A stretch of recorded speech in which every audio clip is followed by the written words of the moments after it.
vaccinated. There should be no mandates. Workers should not be fired. Union members have to stick together. They marched from Brooklyn to City Hall. 4,000 city workers under orders to submit proof of vaccination by Friday or face the possibility of termination. Wall Street ahead of this morning's opening bell, and the stock futures are mixed. Right now, Dow futures up 51 points, while NASDAQ futures are 51 points lower. S&P futures down 6.5. More on these stories, townhall.com. First, we decide where we want to go. Then we need to know the best way to get there. Hi, my name's Adam Barata. I'm the owner of Advantage Gold. We're the highest rated precious metals firm in the country. We teach people how to own physical gold and silver. Now, we've won the Best of TrustLink Award 4 years in a row because we educate our clients on how to buy gold and silver the right way. We don't pay celebrity spokespeople millions of dollars. We'd rather pass that value on to you.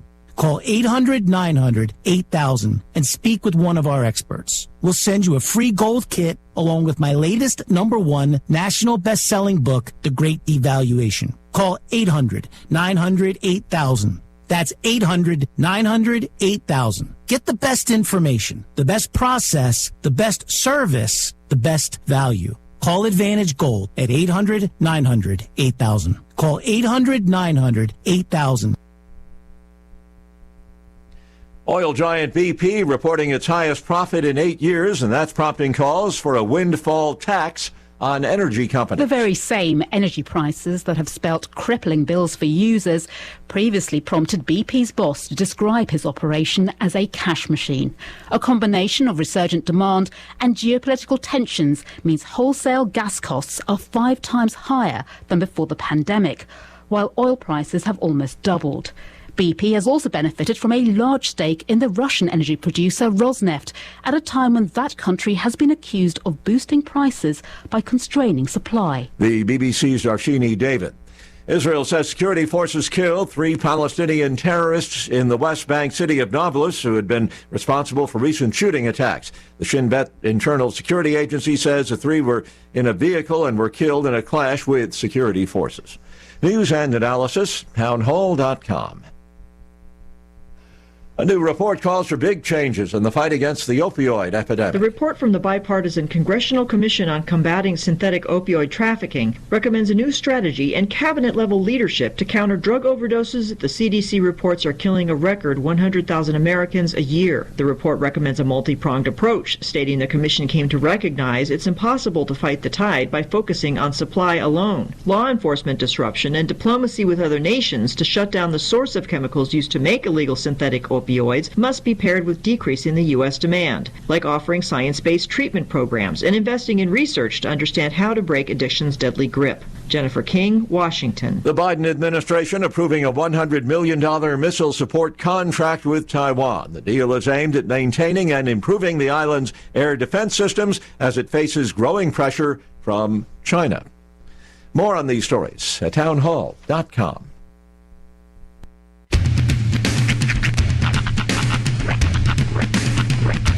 What in the wide, wide world of sports is going on here? I promise you, whatever scum did this, not one man in this force will rest for 1 minute until he's behind bars. Now let's grab a bite to eat. Yeah, come on. I feel the hot wind on my shoulder and the touch of a world that is older. I hit the switch and check the number.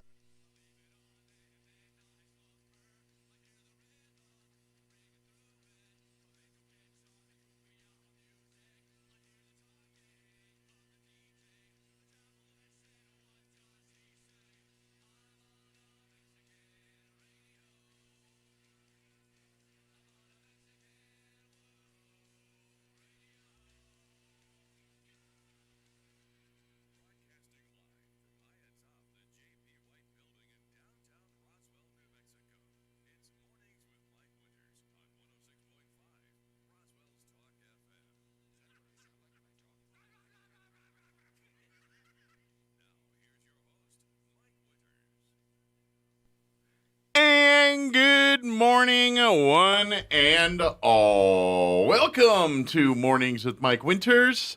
I am he, That would be me, Mike Winters. Happy Tuesday, everybody. Yeah, buddy. Welcome to it. Mm-hmm. Hope you're having a wonderful day so far. Oh, yeah. Sun is warmish. Grass is greenish. Yeah, I mean, it is a crisp 19 out right now. It was. But it's supposed to get warmer. It was chilly. Like, they're saying 67 for a high today. Wow, Near really? 70. Yeah. Dang. Yeah. Grab your board shorts and head out to the beach. Yeah. Get ready to, go out and, I don't know. Things you do in hot weather. Frolic. Yeah, frolic. Mm-hmm. This is good frolic weather, yeah. Yeah. Fine frolicking weather. Uh-huh. I would say nice, long sleeve t-shirt and jeans picnic weather. Yeah. Perhaps even going out for a jaunt. Ooh. After a frolic, go for a jaunt. Yeah. For a tittle. Yeah. Uh-huh. I like it. Bring it all back. That's right. Heck yes. Well, happy Tuesday, everybody. I hope you're all having a great day so far. Bully. I do like the term bully. It's a good word, and I really feel like it had its time in the sun and it needs to come back. Now these young folks are going, what do you mean you like bullies? No, not bullies. When you're excited about something and your expression of joy is the word bully. Oh, bully. Are you having a bully day? I'm having a bully day. Yeah. Think of circa a la, Teddy Roosevelt. Mm-hmm. No, now you bring Allah into it. Make it about religion, Mike, don't you? No, I was thinking like on ice cream. A la mode. A la mode. Which, of course, means with mode. Yeah. It's an old Viking term. old wooden shit. We're off the rails. Well, that's standard operating procedure here. I know. Got a real Tuesday vibe around here. That's right. The drugs will kick off here in a minute, and then we'll be fine. It's the come down you got to watch out for. That's right. Just randomly an arm. They're prescribed. We're under supervision. Anyway, happy Tuesday. Good morning, everybody. I hope you're having a great day. Welcome to it. Got a pretty full slate today for the show. Yeah. We're going to have a gubernatorial candidate, Greg Zanetti, join us here in just a few minutes, and we'll have a great conversation with him. By the way, you get a chance to ask your own questions of Greg. He's going to be at the Chamber of Commerce tonight, beginning at 5:30 p.m. for a meet and greet. Nice. So we'll talk about that, plus a whole bunch of other stuff. So we'll do that here in a few. In the 8 o'clock hour, about 8:15, we're going to have Pastors Troy and Julie Smotherman join us from Church on the Move. Next week, the 17th JOM. and 19th of February is their Joy of Marriage Conference right here in Roswell, Church on the Move. So we'll talk all about that. Still got time to register your couple for the Joy of Marriage Conference, and we'll talk all about that. And you're like, well, what is the Joy of Marriage Conference? Just a good place for singles to go and meet each other. You got it. There it is. You nailed it. Well, we'll learn you on that one here next hour as well. And then in the 9 o'clock hour, about 9:15 or so, Robert Reynolds will join us for his monthly visit, and he comes by once a month to fill us in on things happening at his poetry group, his High Prairie Poetry Society, gospel singing at local churches, and then just various events and activities, or activiti, if you will, around the community here. So very good. Plus all of your features that include the news of the local and national variety, along with town hall business updates, Hannity, Kim Commando, all the other updates we do. So I was sitting over here trying to figure out why there was the arms for one of my which my son broke, characters sitting next to Sonny, and I realized, someone was in here trying to do some creative surgery, trying to give Sonny an arm back, and I'm pretty sure if I got like a paper clip, some super glue, I'm pretty sure I can make this happen. You can MacGyver that? I can get Sonny a bionic arm. A Robo-Sonny. We have the technology. Nice. You just have to go back to the house and get it. I would like to see a Robo-Sonny. Because I'm just looking at it when he's got that one hand. It's just up in like the join the Dark Order position. Hey, let's if you want to get really, you know what? Now that I'm looking, his other arms all jacked it's starting up to get. It's starting to wear a bit. Yeah. Yeah, he's about to be even in less than the drummer from Def Leppard. He's going to need that Robo arm. He's going to be a double leopard, double Def. Yeah, that's going to be his only only source of grabbing things if you don't put that robo arm on. He's gonna have a killer pitch. Just it'd be like Rookie of the Year. Exactly. Yep. Like Henry Rollingardner. Yeah. No, it'll be Bionic Sonny. He'll throw the high, hard, stanky cheddar. Don't worry though. We have top men. We'll get on it. All right. Yeah. Top men. Top men. All right. It is 7:11. Fun is waiting for you. Here is your weather. I'm meteorologist Steve Hamilton with your Pecos Valley weather. Our temperatures will be pretty mild over the next couple of days. High pressure is parked over western Texas and also the Four Corners area, and that means fair weather for us. Plenty of sunshine today. Our highs in the mid-60s. Overnight, maybe a few clouds and cold with our low dropping to the mid-20s, and then we're looking at low to mid-60s again on Wednesday and sunny, nice on Thursday. I'm meteorologist Steve Hamilton, and that's your latest forecast. Thank you, Steve. Currently 19 degrees here in Roswell. Humidity is at 59%. Winds are calm at the moment. For today, expect sunny skies. Like I said, it's going to be warmer. Highs near 70, not quite though, 67 officially. Winds will be out of the southwest, 5 to 10 this morning, 10 to 15 this afternoon. Tonight, skies will be partly cloudy. Expect an overnight low of 26, which is actually a little bit warmer than nights previous. Winds will be out of the northeast, 5 to 10 miles per hour. Wednesday, in the 60s once again, not 67, but in the 60s still. Sunny and 63. Winds will be out of the south, 5 to 10 miles per hour. Tomorrow night, partly cloudy, overnight low of 29 with south winds 5 to 10 miles per hour. Thursday, mostly sunny, highs near 60, 59 officially, with north winds 10 to 20 miles per hour. Friday, we warm back up to near 70 once again. Sunny skies, 68 is what they're calling for officially on Friday. And then for your weekend, Saturday, partly cloudy, gradually becoming sunny with a high of 53. And for Super Bowl Sunday, sunny skies and a high of 64. All right, it is 13 minutes after 7 o'clock. Let's get you into your Roswell Livestock Report recap with Smiley Wooten. Then we'll take a quick commercial break. And then stay tuned. On the other side of the break, we'll have gubernatorial candidate Greg Zanetti join us. Don't go away. You're listening to Mornings with Mike Winters.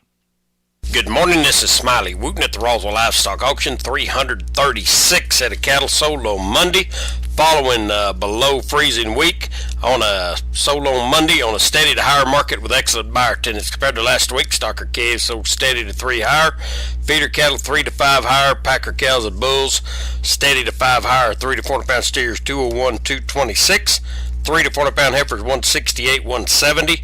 4 to 500 pound steers 194, 201, 4 to 500 pound heifers 161, 168, 5 to 600 pound steers 176, 194, 5 to 600 pound heifers 150, 161, 6 to 700 pound steers 163, 176, 6 to 700 pound heifers 145, 50 to 150, 7 to 800 pound steers 141, 163, 7 to 800 pound heifers 136, 145, 50, packer cows 78 to 88, canner and cutter cows 65 to 72, packer bulls 90 to 101, feeder bulls 78 to 83, cow-calf pairs not tested this week.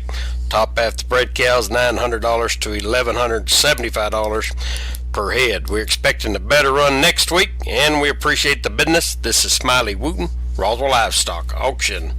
The Valley Cafe is now open Monday through Friday from 7 a.m. to 3 p.m. Located inside the 180 Youth Building across from Church on the Move on Brasher in Roswell. Enjoy soups, salads, sandwiches, burgers, and more. Try one of their signature creations like the Sweet and Spicy Burger with honey jalapeno bacon barbecue sauce, the Chicken Cordon Bleu Soup, Chef Anthony Noble's fried avocados, and the Smotherman Burger with creamy green chili sauce. Or swing by for coffee or breakfast burritos on your way to work. The all-new Valley Cafe, open Monday through Friday, 7 to 3. Stop in for breakfast, lunch, or even a snack after school. Don't feel like leaving home? Order takeout from DoorDash. Pecans are a big deal here in Chaves County. We have some of the biggest orchards in the country, and lots of us have pecan trees in our yards. Hi, this is Jim Gill from Roswell Seed Company. Whether you have one pecan tree or 1,000 of them, this time of year, every pecan tree needs fertilizing. So come see us at Roswell Seed Company, and we'll get you fixed up with the right fertilizer for your pecan trees, so that next year, your nuts will be big and beautiful. And that's all I'm going to say about that. Austin Industrial is currently seeking a janitorial staff position to work in the Holly Frontier Refinery. You will be responsible for cleaning and sanitizing offices, meeting rooms, bathrooms, kitchen and dining room, and public areas. No minimum education requirements are needed, no experience is required, and pay is $13.50 an hour for this full-time 40-hour-a-week position. Apply at austin-ind.com or call Miss Cookie Look at 832-657-3385. Austin Industrial is an equal employment opportunity employer. When it comes to the security of your home or business, you want a local company, not a faceless national company, but one that has a personal investment right here in Southeast New Mexico. Xena Security Services is your local Honeywell dealer, and they specialize in service after the sale. They can handle all of your business and residential alarm and cameras, as well as home theater installation, all with contracts on your terms and all from a local company. The real Xena Security Services, right here in Southeast New Mexico. Call today, 626-3521. Protection with a local touch. Here's a Mornings with Mike Winters fun fact. The ball on top of a flagpole is called a truck. Mess with your friends today by pointing at a flagpole and say, "Hey, check out the truck on top of that flagpole." Here's Mike Winters. And good morning. It is 17 minutes after 7 o'clock, and joining us in studio this morning, gubernatorial candidate for state of New Mexico here, Greg Zanetti, back with us. Good morning, sir. How you doing today? Mike, it is great to be back in Roswell. I love this part of the state. Well, we're glad to have you come by and spend a few times with us today. But you're getting sick of me now, aren't you? I keep coming in here. Well, before we get too much into the weeds, because that's what we do here, I do want to remind folks that Greg is going to be hosting a meet and greet at the Roswell Chamber of Commerce this afternoon, beginning at 5:30 p.m. It's a come and go event. So, how long do you plan on hanging out there tonight? Do you know? Or I'd imagine it'll be about an hour. Okay. That's probably it. People want to go home and have their evenings. So if you can't make it quite at 5:30, if you get there in time before, say, 6:30 or so, he should be around to visit and answer your questions. And of course, if you're hungry, don't. We've got some refreshments and stuff, so don't leave empty-handed there. Exactly. So before I do want to, I'm curious. Obviously, we're now down to.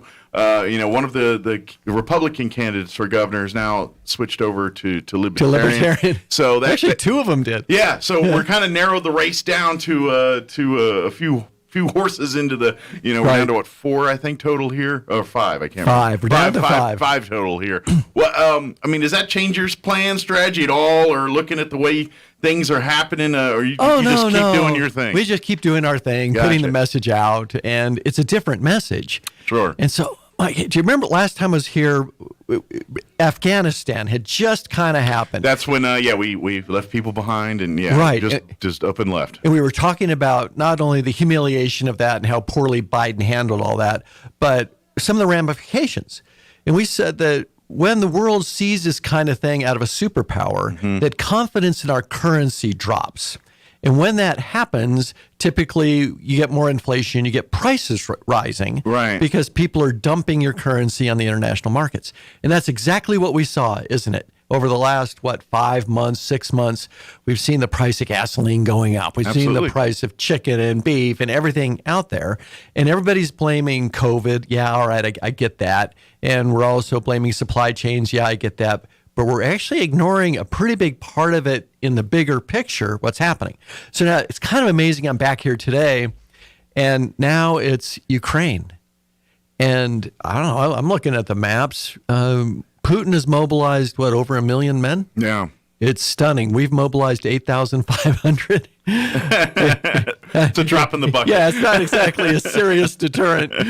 And so, once again, we're at this precipice of confidence in the United States will be dropping, especially under this administration, which seems rather inept. And I would expect you're going to see the inflation start to pick up higher. Gotcha. All right. So what does this have to do with New Mexico? That's really always the question. Sure. How? Because I'm not running for commander-in-chief here. Of New Mexico. Yeah, chairman of the Joint Chiefs of Staff of New Mexico. There you go. What are we going to do? And here's the great advantage New Mexico has. And I can't remember if we talked about this last time, but the wealthy people of the world, and I've managed billions of dollars for some of the richest people in the world. It's one of the blessings I've had. And I was also the commanding general at Guantanamo Bay. Yeah, you've got military and financial experience back in, just over life here. So you kind of got a knowledgeable expertise opinion in both. Yeah, I've been very blessed. I mean, you get to command, thousands of troops. Sure. And if you're looking for a governor who understands leadership at those levels and, complex bureaucracies, generals and Eddie Works. Plus, yes, I've gotten to manage money for billionaires. By the way, we're getting sidetracked a little bit, but the billionaires are working against us. You need to know that. Your listeners need to know that. We're seeing what's happening with the lower class and the middle class and how the wealth is getting sucked up. Right. Well, you might want to have a governor who understands how that's happening and how we stop it. Gotcha. And how the rich Wall Street guys take advantage of our permanent funds, how they take advantage of our retirement funds and the investments. So anyway, actually it kind of segues to this. So the rich people of the world think differently. They don't think in terms of money, Mike. They think in terms of wealth. Okay. And there are foundationally three kinds of wealth in the world. There's spiritual wealth. It's actually the most important of all of them. One we all, I think most of us, if not all of us, hope to obtain. Exactly. Yeah. But again, I'm not running for high priest either. So we're not. Let's stay in the horizontal. Sure. There's wealth from the earth. I want you to think oil, gas, timber, aluminum, corn, cotton, gold, silver, the stuff God made. Natural resources. Natural resources. Is New Mexico rich in wealth from the earth? I would say yes. It is absolutely stunning what we have. I mean, the oil and gas, the timber, by the way, we treat these industries poorly, which is unbelievable. We have uranium, we have aluminum, we have copper. Do you know we have 4 of the 17 rare earth elements? Wow. Right. Anyway, but it's all bottled up. All right. There's another kind of wealth, though. It's wealth from human hands. It's taking that aluminum and making an airplane. Wow, that's wealth to me. Sure. My cell phone, the computer, my car. Now, that's a moving target. 150 years ago, wealth from human hands was, railroads. And we all know the progression. Cars, radios, TVs, and now we're here. Right. Mike, what's the next stuff that's coming? Micromachinery, nanotechnology, artificial intelligence, quantum computing. Where was that stuff born? Well, right here in New Mexico. Yeah. So we have wealth from the earth and wealth from human hands, and yet we're in last place. All right, so what are we going to do? Let me give you an example of what I think could happen under the Zanetti administration. Okay. And let's talk about something really basic, water. You think that's going to be a pretty big issue going forward? It's been since the existence of this state. I can't imagine it will stop anytime soon. Did you know that New Mexico is the Saudi Arabia of brackish water?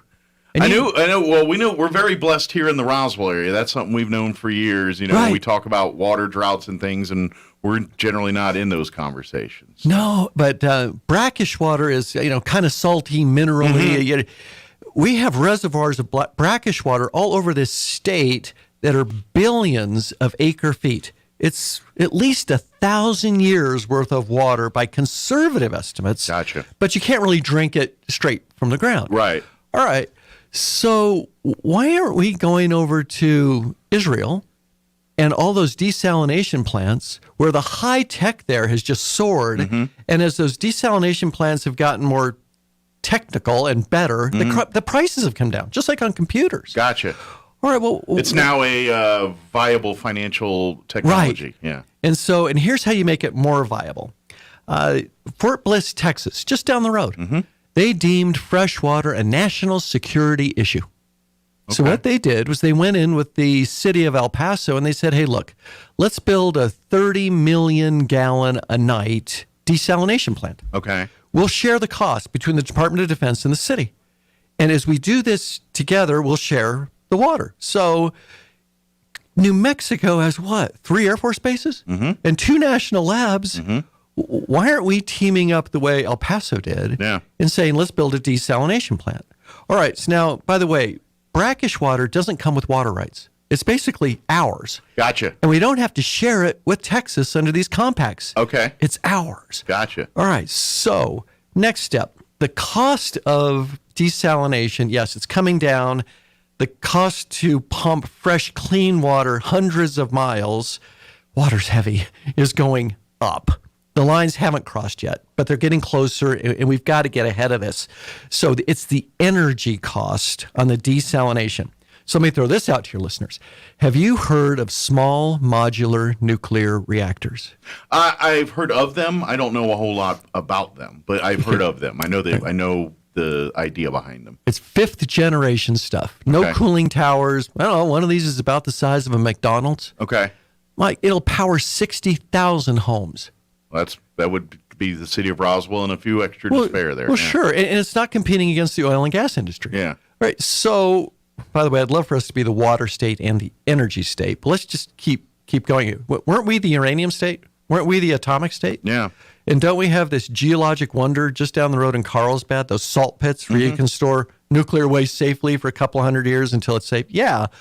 All right. Well, what if you paired up these state-of-the-art desalination plants along with the reactors, and you said, okay, during the day, the small modular nuclear reactors will run your city. At night, it'll be the energy to clean your water. And then we sell the excess electricity to California at a profit. I like it. Could you see it? It makes sense to me. Right. I mean, yeah. Right. So now what are we doing? We're combining wealth from the earth, water, with wealth from human hands, all this high-tech stuff. And could New Mexico start to keep some of its young people? Sure. And you can keep people in the trades because we're going to need that there. But we can also keep the techies.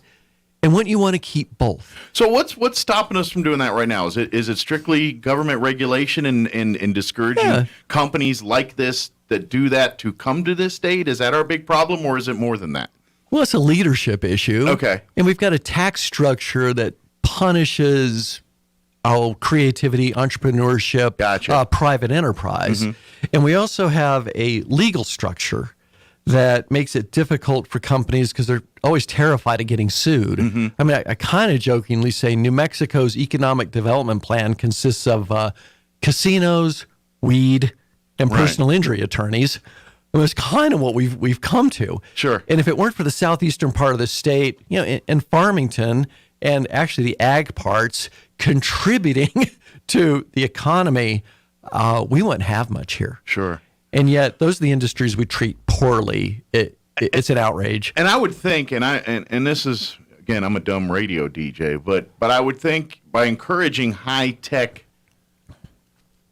high-tech sector really moving in, which in essence what we're doing here to these different areas, that's going to force our education to up its game too. Speaking of last and everything, that's something we're perennially last in, and everyone scratches their head like, why are we last? And well, Mike, I could fix education in 3 easy steps. Okay. You ready? Step 1, we need to declaw the public education department. We didn't used to have a PED. Yeah. This was a Bill Richardson invention.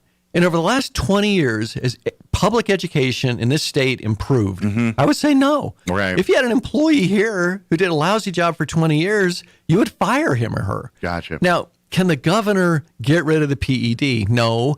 But can those regulations they promulgated be revoked and pulled back? Sure. Sure. Can you shrink that department? Yes. Can you change the attitude in the department among the leadership, saying instead of the top-down pointy finger in the chest kind of thing we're doing to the whole state, say, what are you going to do to help those communities? Sure. So step number 1, declaw PED. Step number 2, push the power and control in education back down to the local level. Gotcha. Local school boards, the way we used to do it, dealing with the local communities on local issues with the local kids and parents. And step number 3, now here's financial advisors and Eddie, always follow the money. Like, how does the money flow now in education in this state? It starts with politicians. Then it flows to bureaucrats. Then the money flows to unions. Then it goes to administrators. Then it goes to teachers, parent, and child. Gotcha. Mike, at the very bottom there. Yeah, flip it. The money ought to be starting with the child, and then it should follow the child to any school they want. Public school, great. Private school, parochial school, charter school, trade school, sure. Whatever the parents decide, they decide what's best for their family. Well, sure. And now what happens? Aren't parents and teachers kind of natural allies? You would think, yeah, absolutely. That's what I've noticed. Yeah, we've got wonderful teachers out there. And now what happens is, as the parents and the teachers, collaborate and work, education will go up and the need for administration shrinks. Mm-hmm. And unions and the bureaucrats and the who cares about them? Sure. Could we do that in New Mexico? Yes. So, yeah, when you're actually putting this all together, the education along with a different economic model. Sure. Well, the one begets the other. Right. Yeah. And we're going to have this opportunity to do it here because the Biden administration and MLG are pretty much so inept that we're probably coming toward what I call the shift. We can all feel these are kind of serious times, and they're going to get more serious. Our currency is going to be under assault here. Sure. And as that happens, and as prices rise, and people start to feel this stress financially, Mike, people act out. Right. You see rising crime. You see rising civil unrest, rising social unrest. Sure. And so now you're going to need some leadership to kind of deal with this. All right. The generals in any part. Oh, by the way, the border will exacerbate all of this stuff we just talked about. It's really all about public safety and about how do you restore order. And it's not top down. It's not what people think. You got to declare martial law. It's actually the exact opposite. The way to restore order is bottom up, where parents protect the kids, where neighbors protect each other, businesses protect each other, and you empower them to do it from the bottom up. People investing in their own backyard. Yes, right. Yeah. And then on the border issue, every candidate's going to come in here and say, I'm going to deploy the National Guard. Okay, got it. And then what? Well, yeah, I'm the only, general in this whole thing, and I was a National Guard general. Right. So which units are going to deploy? Are they going to be platoon size? Company? How about battalions? What's their mission? How are they going to integrate with ICE and with the Border Patrol and with the first responders and police? What's the chain of command? The actual X's and O's of the operation. Right. You better do this right. And then the next part is, do you believe the Biden administration is going to pay to mobilize our National Guard, or is that going to be a state mission where we have to pay for it? I'm pretty sure we're not going to see help from the feds. Exactly. Yeah. So let's think it through. We could very well drain the Treasury as the money goes to the border. Now the money's not going to schools, not going to roads and bridges and sewers. And if you deploy poorly, not only will you not secure the border, but you'll drain the Treasury. Gotcha. You might want to have a governor who understands the money side of it and understands the military side of it, so that we can do it smart. Sure. Can it be done? Yes. And we should do it? Yes. But let's do it wisely. Well, and I think that's the onus is on we, the public, to understand the difference between actual workable solutions versus what's smoke and mirrors, what's public just presentation. You know what I mean? Like, yes. All right, we're going to send the Guard because that sounds like a good idea. Sure. But most of us, that's where we stop to think, oh, they're doing something about it. They sent the Guard. Right. Okay, well, what does that mean?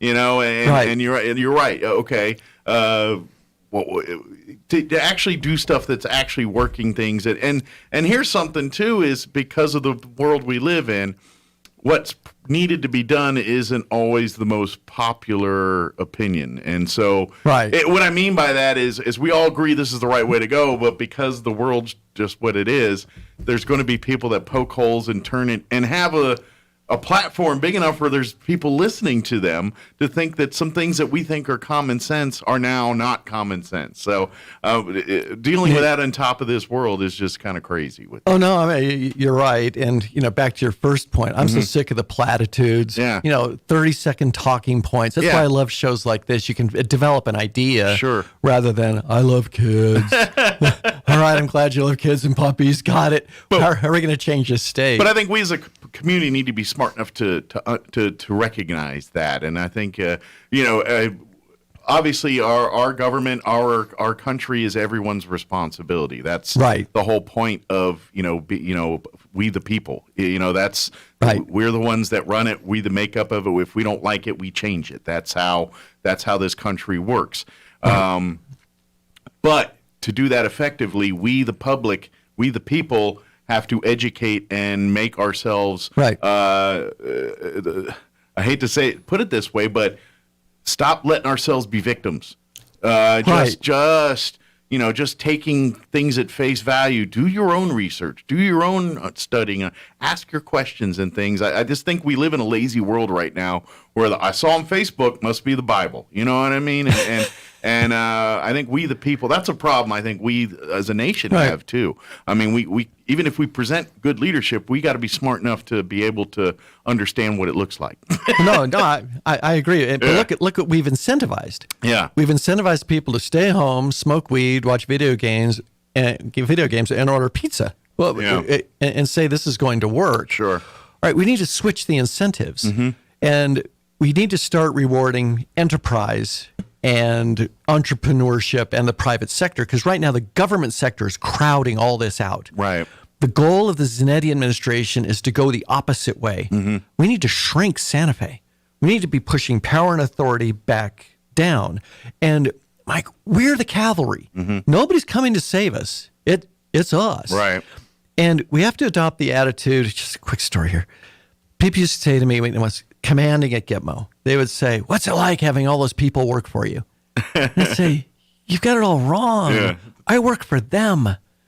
And anytime the people are saying, "Oh, look what the governor did," the governor's off. It's got to be what we did. What did we do together? And again, bottom up, empowering the people at the local levels, which means Santa Fe must give up power. Sure. I would love to do that. And there are a bunch of people out there who are willing to go along with this. Let me just give you a couple of examples. I'm getting phone calls from northern New Mexico conservative Catholic families. Okay. Saying, "Greg, we're sick of her. We want to talk to you. You're reasonable. Come up and have dinner with the family."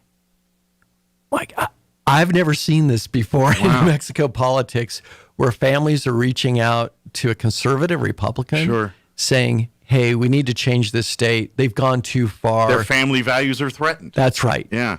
And they also see that promises are being broken, that the Democrats said, "Oh, we're going to take care of you. We'll provide for your kids. We're providing for you. We took care of your parents." Those mean Republicans, they'll just throw you out in the ocean and watch you drown.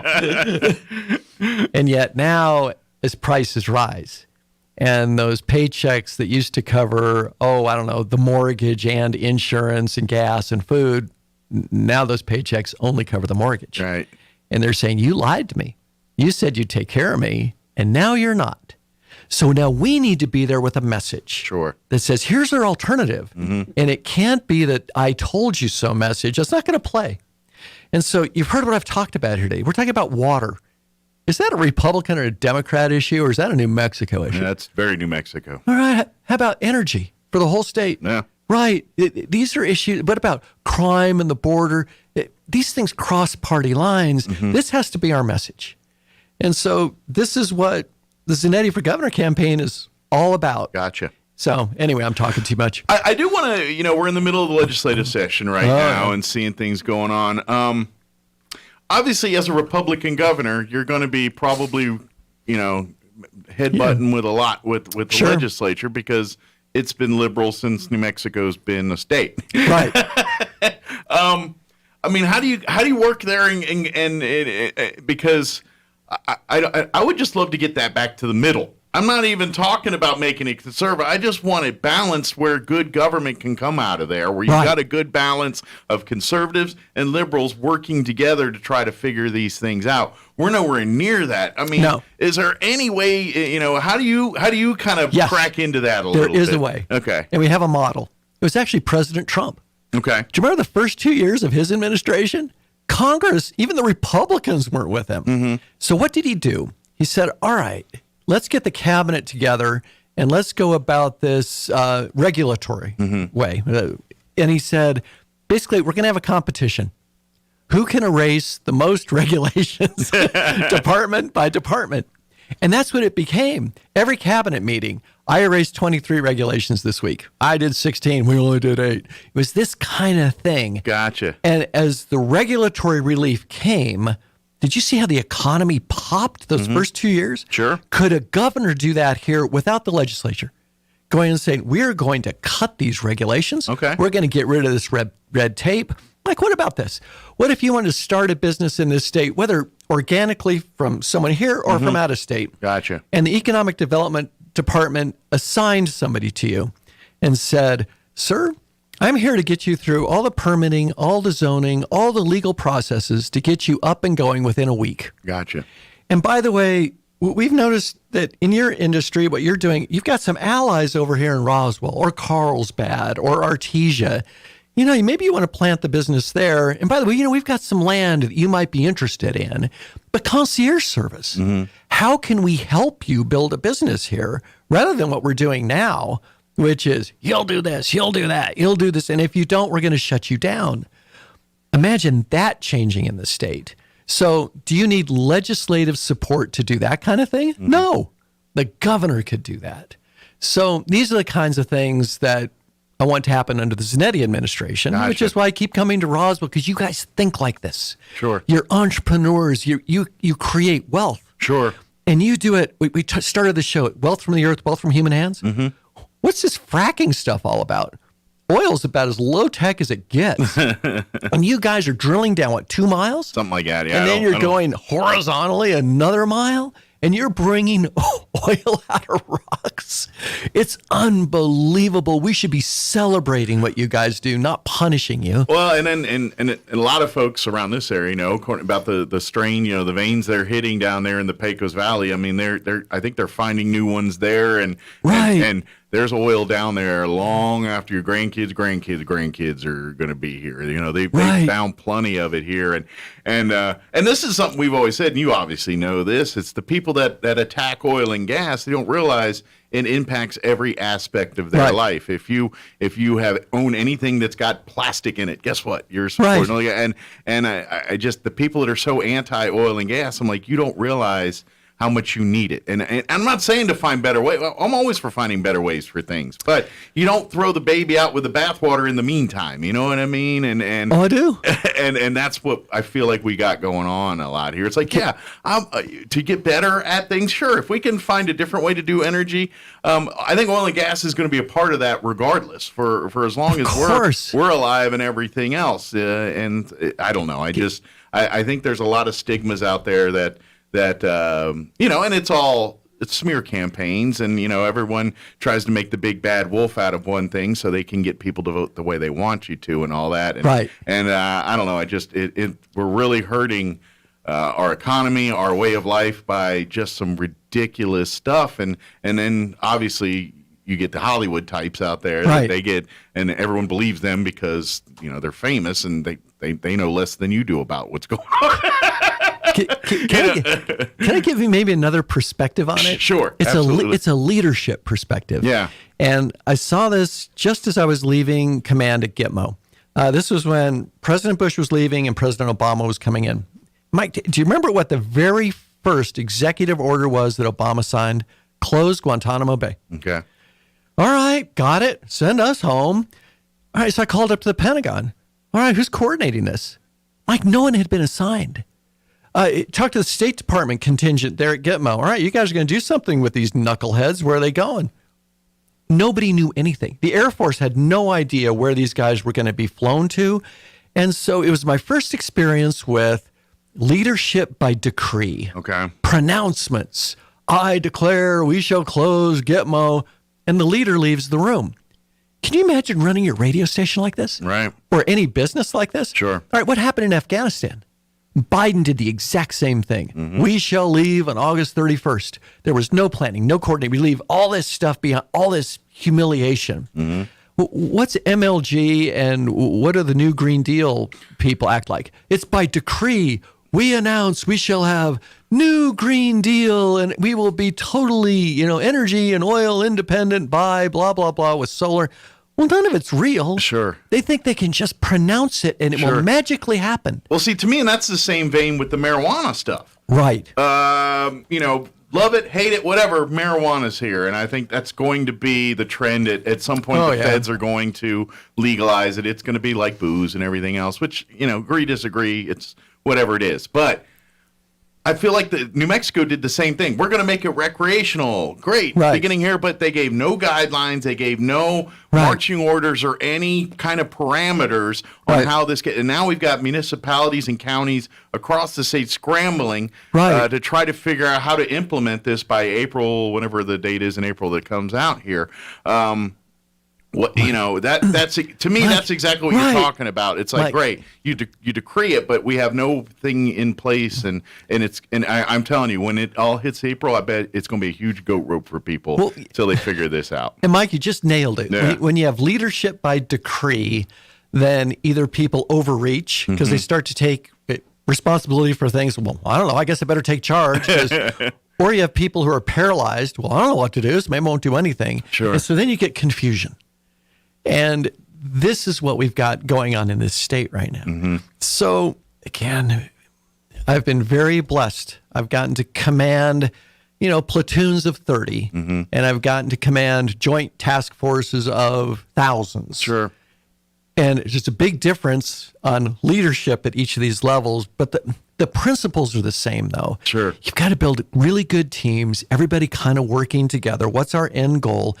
And you think it through, and then along the way you adjust, because no plan is ever going to be perfect right out of the box. And that's been one of my huge objections with this administration. Let's just take COVID. All right, I get it. 2 years ago, nobody knew what was going on. We were all kind of freaking out. Caught with their pants down. Well, sure. And then what is this? Is it a bioweapon? Where did it come from? What's it going to do to us? And so initially, all right, I understand the need for the caution. But by summer of that year, it was getting pretty clear we ought to be adjusting. And other states began, and we didn't. And what's happening today? We're going to extend the mask mandates even more after the evidence just piled up that this is all wrong.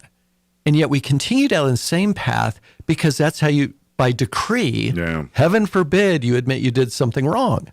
Well, real leaders don't think like this. You adjust. What's an old saying? It's survival isn't of the strongest or the most intelligent or the fastest. Survival is of the most adaptable. Yeah. Good leaders adapt. Sure. Anyway. You're absolutely right. It's kind of it's one of those things where we as a society, we got to think a little bit more. It's just, and I blame everybody. I mean, we have our leaders and things, but I think the onus is on us, the public, to educate ourselves, to be more proactive about that kind of thing. And and I think that's the only real way we prevent some of that kind of stuff is we got to wisen up our public ourselves. We've got to be a little bit more hip to the tactics and the understanding and reading between the lines on things, especially in a day and age where the real from fiction, that line is blurrier than it used to be. It was a little more cut and dry, and technology and things have made things. You know what I mean? I do. I mean, like words like a picture's worth 1,000 words. That doesn't mean anything anymore. You know what I mean? It's like, sure, in this day and age, but I can do this, this, and this, and that picture's now my 1,000 words.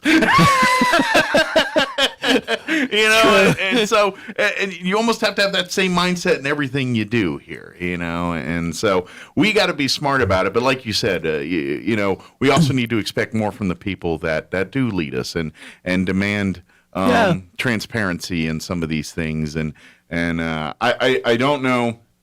And I'm also, this is getting really philosophical. Oh, keep going. Because I'm a guy that kind of, that we've ended up with politicians that serve the party, not the people. And that's where we've gone wrong, where the party's power is almost superseding what it should be. And it's gotten to the point where these people are no longer looking out for what's best for the United States of America or New Mexico or what we're talking about here. They're looking out for the Democratic Party or the Republican Party. You know what I mean? And that's and it's both sides. I'm not going to try to just say this is all a liberal thing. It's not. It's a two-party.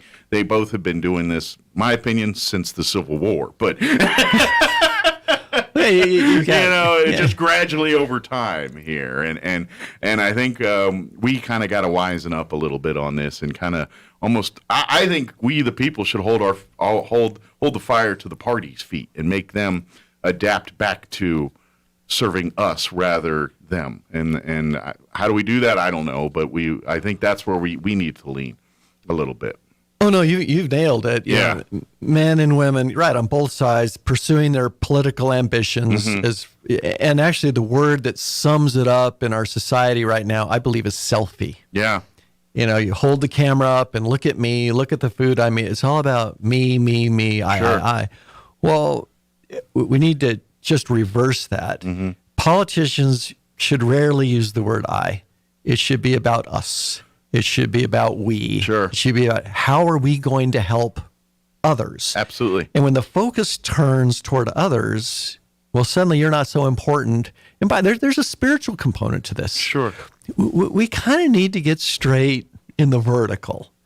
And the corruption, we really need to uncover the corruption and start prosecuting it. Absolutely. And well, you're talking about billionaires and all. There's exactly so many right. layers of that it would take probably eons to unravel and go through. But that's the system. We all speak of the man, the system. That's all of that.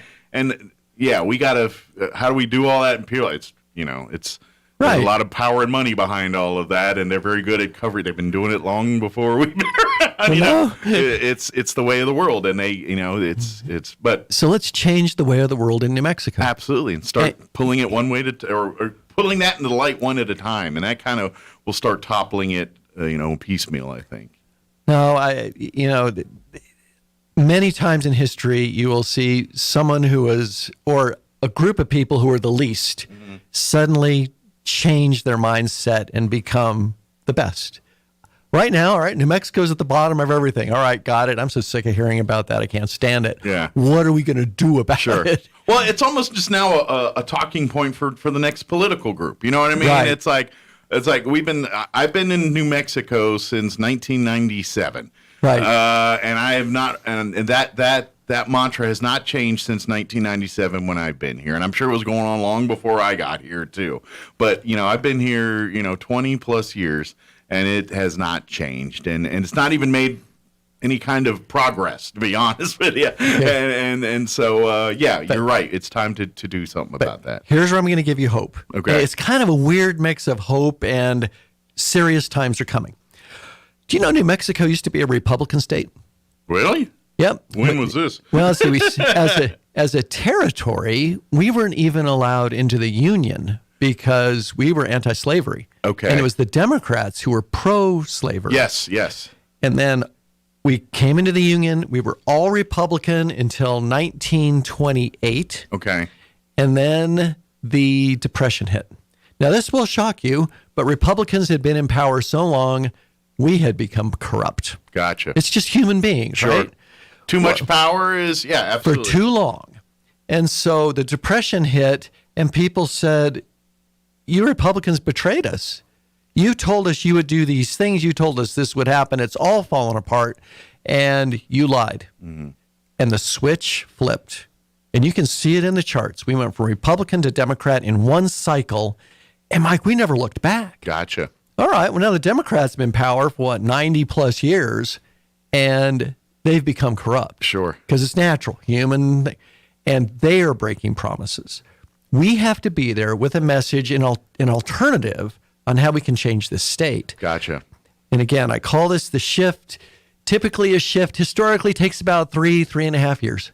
Okay. All right. Can we get through that? Yeah. Are we good at it? Yes. Actually, we're quite good at it. We've been doing it for a while now. Yeah. And it's the cycle of things. So we elect the right leadership now. You have a plan for the future that is different than what we've been doing for the last decades that hasn't worked. Gotcha. And we say, all right, here's the message. Join us. And it's not your traditional Republican, Democrat like you're saying. Mm-hmm. But the focus is on how are we going to do this from the bottom up? And you watch how this state will change, go from worst to first. Nice. Anyway, that's what I see. That's why I'm running. Well, I appreciate you spending time. We're running out Sorry, of it here. I talk too much. Good news is if you want to carry this discussion more with Greg Zanetti, he's going to be at the Roswell Chamber of Commerce 5:30. 5:30, 131 West 2nd, if you're not familiar with where it's located. So hang out about an hour or so. It's a come-and-go meet and greet. And I'll be in Artesia today at 11 at their chamber. So folks listening in Artesia, we're going to be heading in Artesia during about the lunch hour. 11 to 12. About 11 to 12. Come on by the Artesia chamber, and you can sit down and visit. If not, then come on be at 5:30 here in Roswell. So, Mike, thanks for having me on again. Anytime. Appreciate the visit, and we look forward to our next conversation down the road here. Roger that. All right, take care. Thanks. Thank you. It is 7:56. Let's do a town hall business update. Quick break before news. Don't go away. With the Wall Street Business Report, I'm Bill Alexander.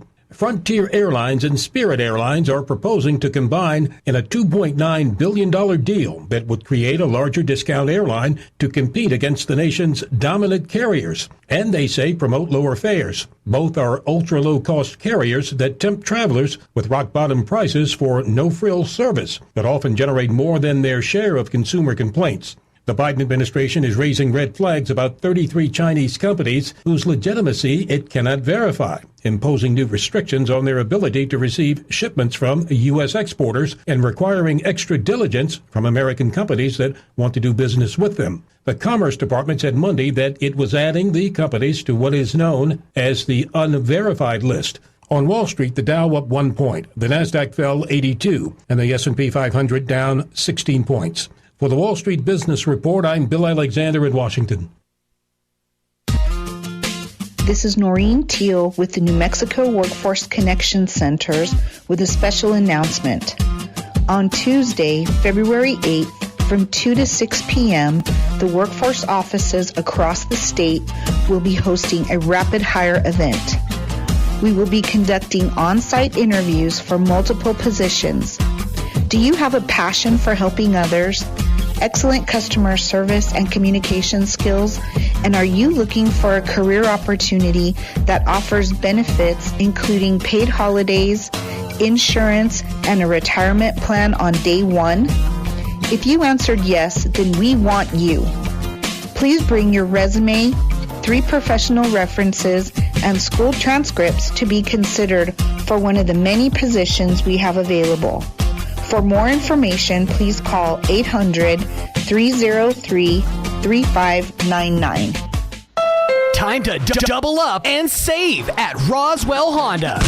Double your refund. That's right. Roswell Honda wants to double up your tax refund up to $4,000 towards your next vehicle. And with clearance prices across the lot, you can walk in, double up, and drive away today in a 2014 Yukon for just $379 a month, a 2014 Civic for just $249 a month, or a 2017 Escape for just $199 a month. 0 down, no payments for 4 months, free AirPods with a test drive, and double your refund. Time to double up. On now at Roswell Honda, 2177 West 2nd. Roswell Skin Center, a brand new state-of-the-art facility located in the 400 Penn Plaza building here in Roswell, is now accepting new patients. Dr. Brandon Cometti and his team offer a full range of skin care services, including general dermatology, surgical and cosmetic procedures, including cutting-edge laser rejuvenation, Botox, filler, laser hair removal, chemical peels, and other non-invasive options to improve skin health and turn back the hands of time. Call and schedule your appointment at Roswell Skin Center today, 208-2509.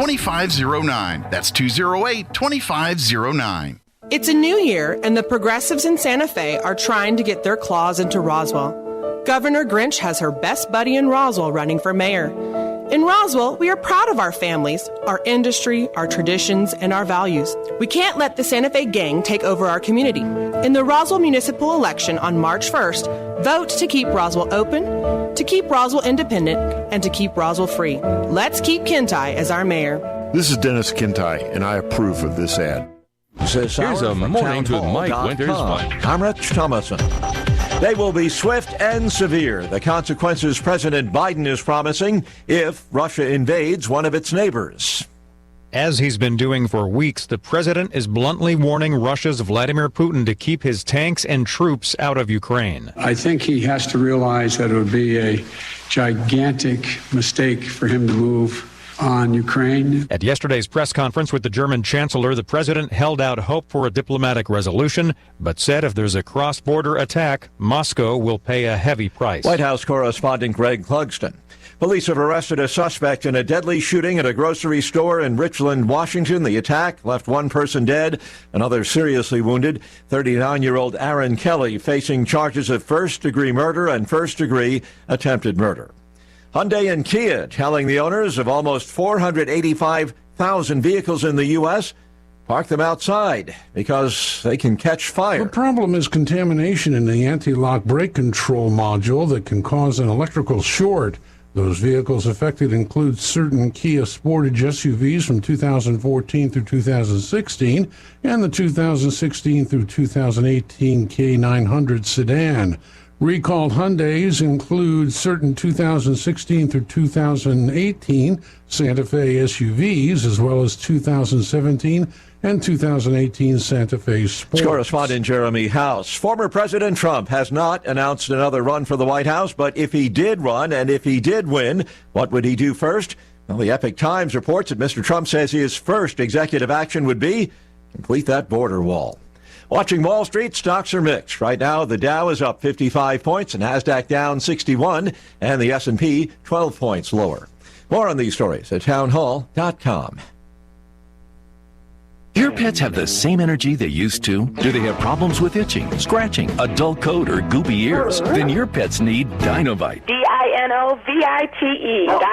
For over 20 years, pet owners have trusted Dinovite to supplement their pet's diet. We started Dinovite, and in our first box, we noticed a difference. Dinovite is an all-natural daily supplement made from whole foods that help support your pet's immune system, digestion, skin, and coat. Within 3 weeks, he's not scratching and itching, and he's an all-around happier dog. Today's commercial pet foods are processed at high temperatures, which bakes out all the essential goodness. These processed foods can lack the essential vitamins, enzymes, and probiotics that contribute to overall good health. Adding a scoop of Dinovite to your pet's food bowl is the answer. If you love your pets as much as I do, you'll want to do what's best for them to live long, healthy, happy lives. I have 2 cats and 2 dogs. All 4 of them are on the Dinovite. You won't believe how happy your dog will be.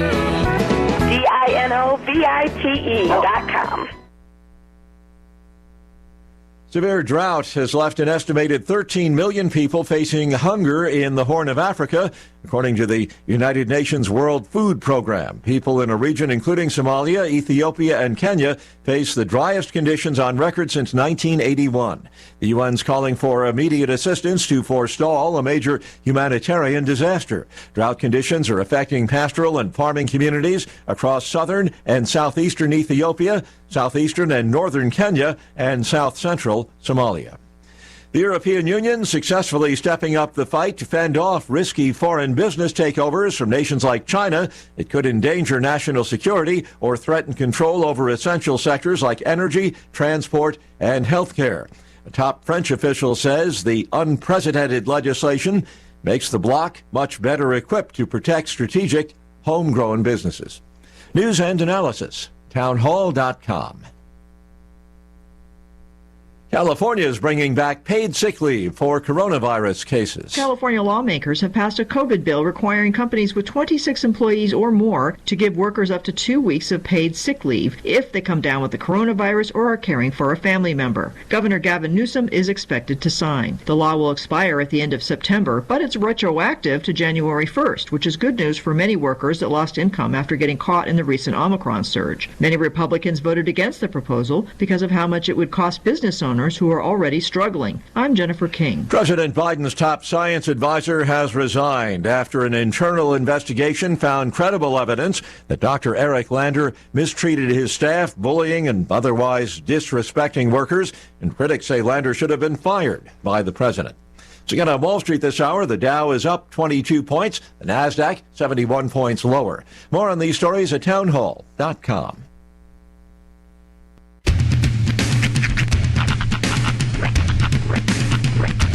What in the wide, wide world of sports is going on here?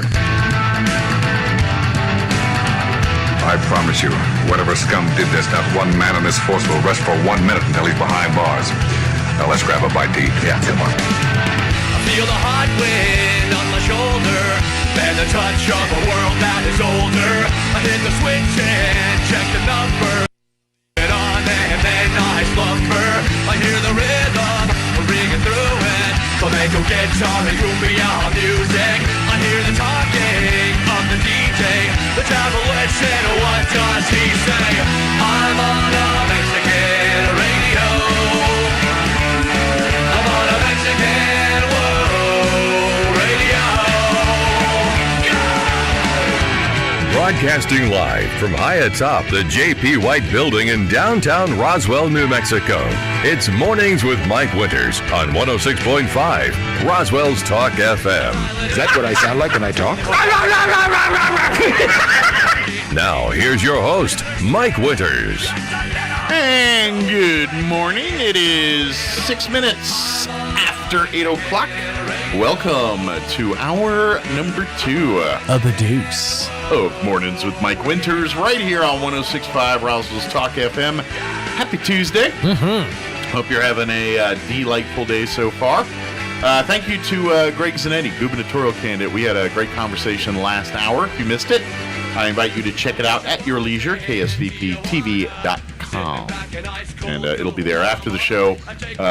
Give Tanner about an hour or so, and he'll have it separated from the main show piece there. And then you can watch it all by its lonesome. Soak it in. Yeah. From the comfort of your bathtub filled with Jell-O. If that's your thing. Well, I mean, really enjoy Jell-O. I've weirdly gotten back into Jell-O, like, as an adult. Like, it was something I kind of, like, just wrote off, you know? Yeah. But having kids, I kind of, like, got back into, you know, like, I made Jell-O with Rihanna the other day. She didn't eat any of it, but she helped make it. Last time I got into Jell-O was, last November.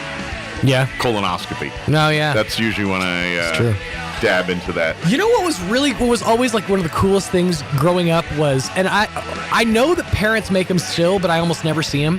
Jell-O jigglers.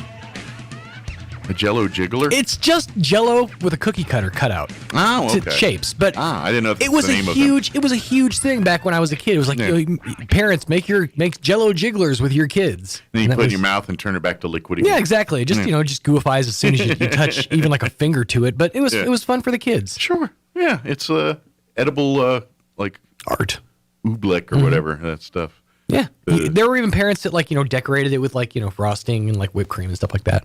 And then some injected it with tequila. Yeah, exactly. Hey, those are mommy's special jigglers, all right? Right. But I'm saying that's something we could, get that game back. Bring Jell-O shots out and just make them Jell-O jiggler shots. There you go. Adult parties. You want the nostalgia bump? Tell me you break out some Jell-O jigglers at your next grown-up 30-year-old party. I feel like that's already happening. If it's not, it should be. Because adults are kids now. Like when I was a kid, adults didn't act like us. Right. They did not. No, they at least not around us. Maybe they did, but I feel like that wasn't the case. And now, I remember my mom sort of playing video games every once in a grand while. She'd sit down and play Mario Brothers or Tetris on the Nintendo. It was different, though. They didn't have casual games. But I will say this. My mom played the bejesus out of some Dr. Mario. Yeah. That was casual game for her. She loved Dr. Mario. Yeah, I kind of remember playing that because that had Tetris and Mario Brothers together in it, if I remember. Sort of. It was like Mario and you had to throw pills at little viruses. I vaguely remember that one. But it's just now adults buy gaming even if they don't have kids. You know what I mean? Oh yeah, I especially if they don't have kids. That's the thing is to now me growing up that's unheard of. Like the McDonald's up the street don't have any kids, but they've got an Xbox. It seems like adults now, or at least now that I'm an adult, we enjoy or indulge in our hobbies more than our parents did. Yeah. Although I do remember large portions of my childhood that I never really could explain why we were at random person's house playing with children that I only barely knew, but that my parents knew their parents, and so my parents were hanging out with their parents, doing probably illegal things in another room somewhere. And we were stuck in Jim's bedroom with that weird TV VCR combo, playing the one Barney tape they had, or like the Super Mario Super Show or whatever. Like, I don't belong here. I feel like it should be a conversation with your therapist. It has been. It took a twist. It really did. It got dark there for a minute. Man, that one weird Karate Kid poster on the wall. It was at Mike. That was at Mike's house. Michael's house. His name was Michael. Michael. You always knew it was serious because his mom would call him Michael, but so would everyone at school. So it was like, oh, his name isn't Mike. See, that'd be Michael. weird to me because, like, I've said this before. My mother calls me Michael. Well, she did. She's no longer with us. Right. My aunt calls me Michael. My mom's sister, her aunt. She calls me Michael, and that's it. Kit calls you Michael. Kit and Carl Lucas, that guy, a friend of mine, calls me Michael. Michael. But he says it weirdly creepy too. But that's it. I only call you Michael either in a bit or when I'm angry, and then that's when I use your middle name or your middle initial. Michael P. Winters. Like Roscoe, the P stands for Purvis. I was leaning more towards Percival. No, Patrick is actually my middle name. Very Irish, Michael Patrick. Michael Patrick. Aye. From the clan of Patrick. That's right. When I was in Killarney.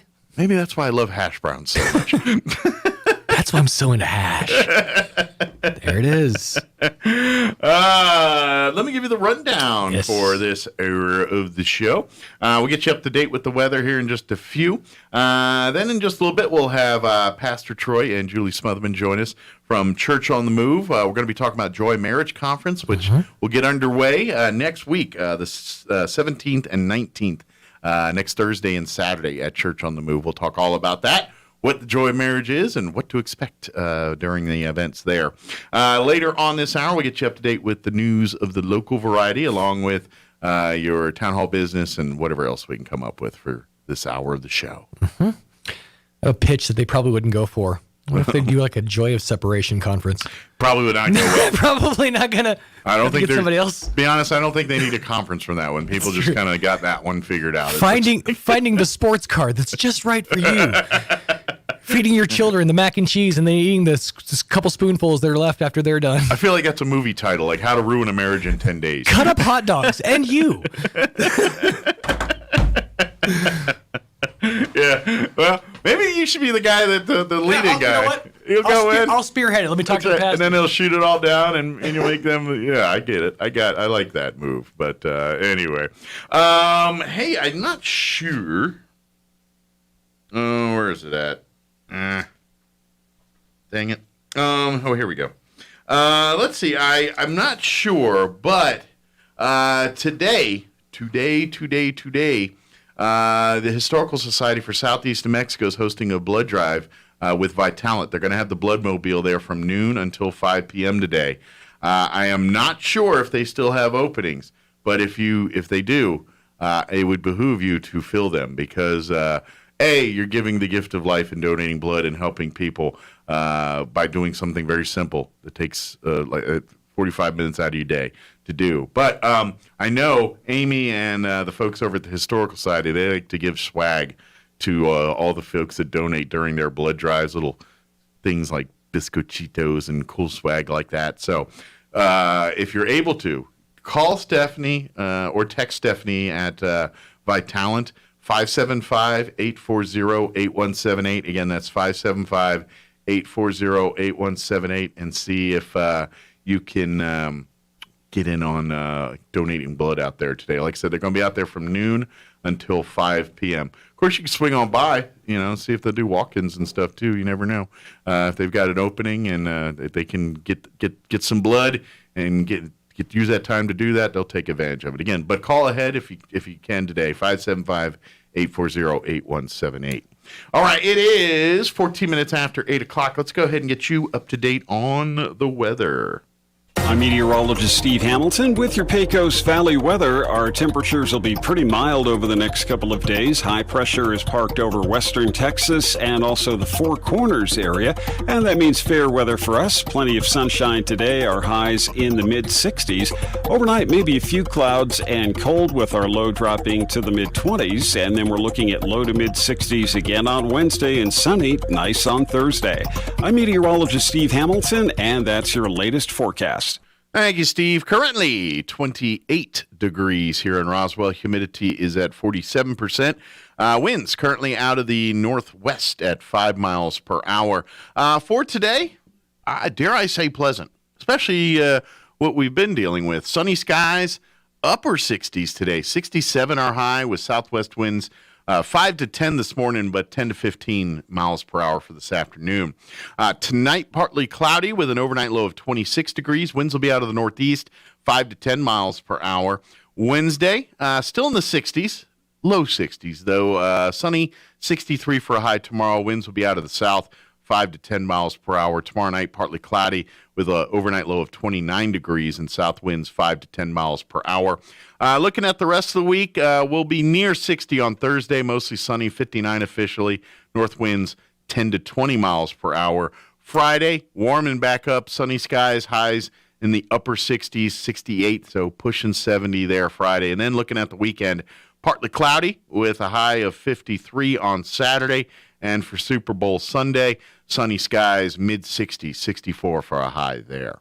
All right, it is 16 minutes after 8 o'clock. We're going to go ahead and take a quick commercial break, and then we'll talk with Pastor Troy and Julie Smotherman from Church on the Move and talk some joy of marriage on the other side. Don't go away. You're listening to Mornings with Mike Winters. Pecans are a big deal here in Chaves County. We have some of the biggest orchards in the country, and lots of us have pecan trees in our yards. Hi, this is Jim Gill from Roswell Seed Company. Whether you have one pecan tree or 1,000 of them, this time of year, every pecan tree needs fertilizing. So come see us at Roswell Seed Company, and we'll get you fixed up with the right fertilizer for your pecan trees, so that next year, your nuts will be big and beautiful. And that's all I'm going to say about that. There's a whole universe out there. Come explore at the International UFO Museum and Research Center, featuring engaging exhibits and in-depth first-hand accounts of the incident that put Roswell on the map. The research library features the most comprehensive collection of UFO research materials in the world, and you can get exclusive one-of-a-kind gifts and merch from the gift shop or online at RoswellUFOmuseum.com. Don't forget about the UFO Festival, July 1st through 3rd, celebrating the 75th anniversary of the Roswell incident. The International UFO Museum and Research Center. It's otherworldly.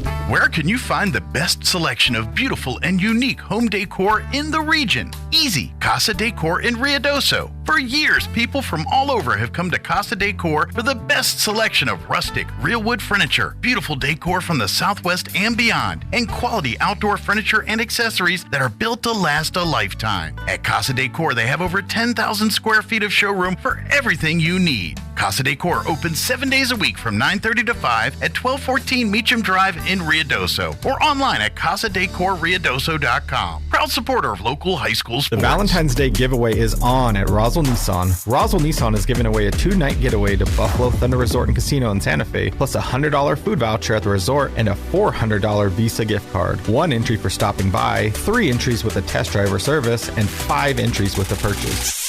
Drawing February 12th at 1, must be present to win. Plus, 0 down, no payments for 90 days, and $2,000 guaranteed on your trade. There's a lot to love at Roswell Nissan, 2111 West 2nd.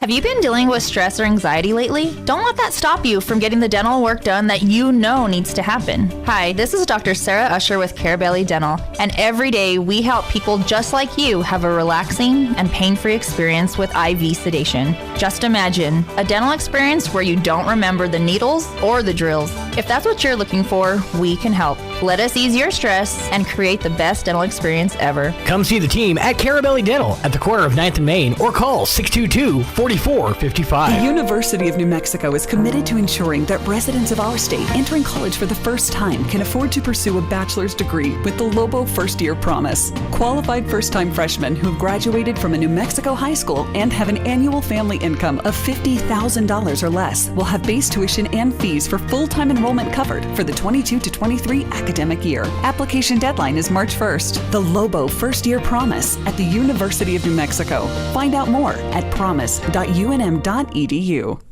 Here's a Mornings with Mike Winters fun fact.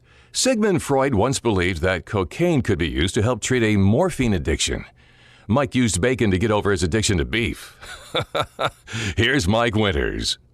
And good morning. It is 20 minutes after 8 o'clock, and joining us in studios this morning from Church on the Move, we have Pastors Troy and Julie Smotherman back with us. Good morning, guys. Good morning, Mike. How are you? Good. I'm doing well. How are you two doing? How's 2022 been so far for you?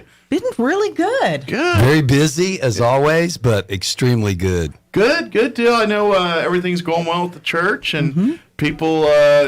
Of course, you guys just had the grand opening of the Valley Cafe there, about a month or so ago here? And I've heard nothing but people, have you tried this yet? Have you tried that yet? And it's always so different things. It's always a different, whether it's a burrito or a soup or a sandwich.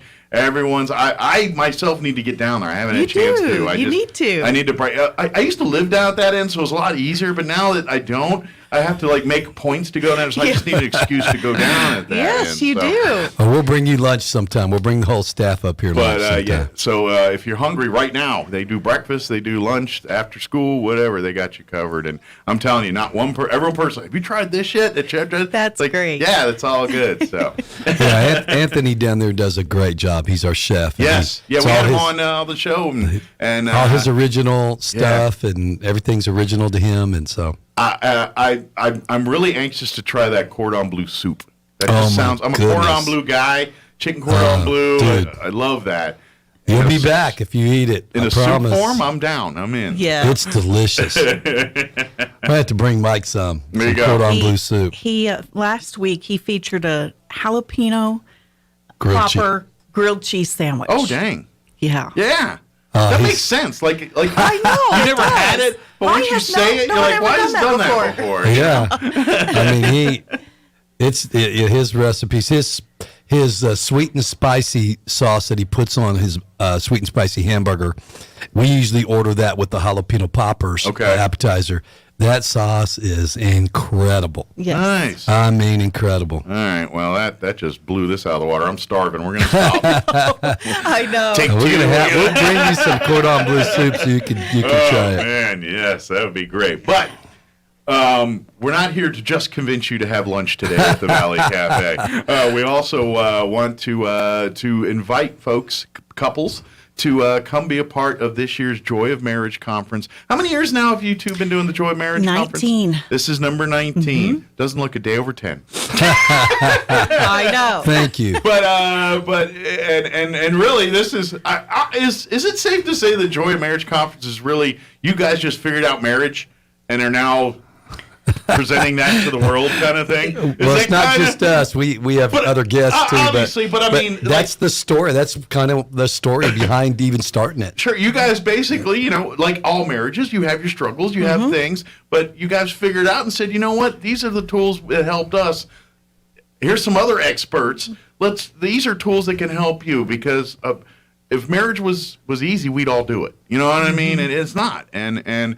And they don't come with owner manuals, just like kids. There's not an owner's manual. And now, we as humans are busy trying to figure our own selves out. Now we got to kind of figure out for somebody else, and then a couple more, and then exactly. So it's difficult. So if I don't care how long you've been married, if you're not working on it, you're not doing it right. Exactly. And that's the thing. Julie and I come from two different backgrounds, or two different personalities. Most of the time, opposites attract to each other. Sure. And then after they're together for a while, they start rebelling against repelling each other.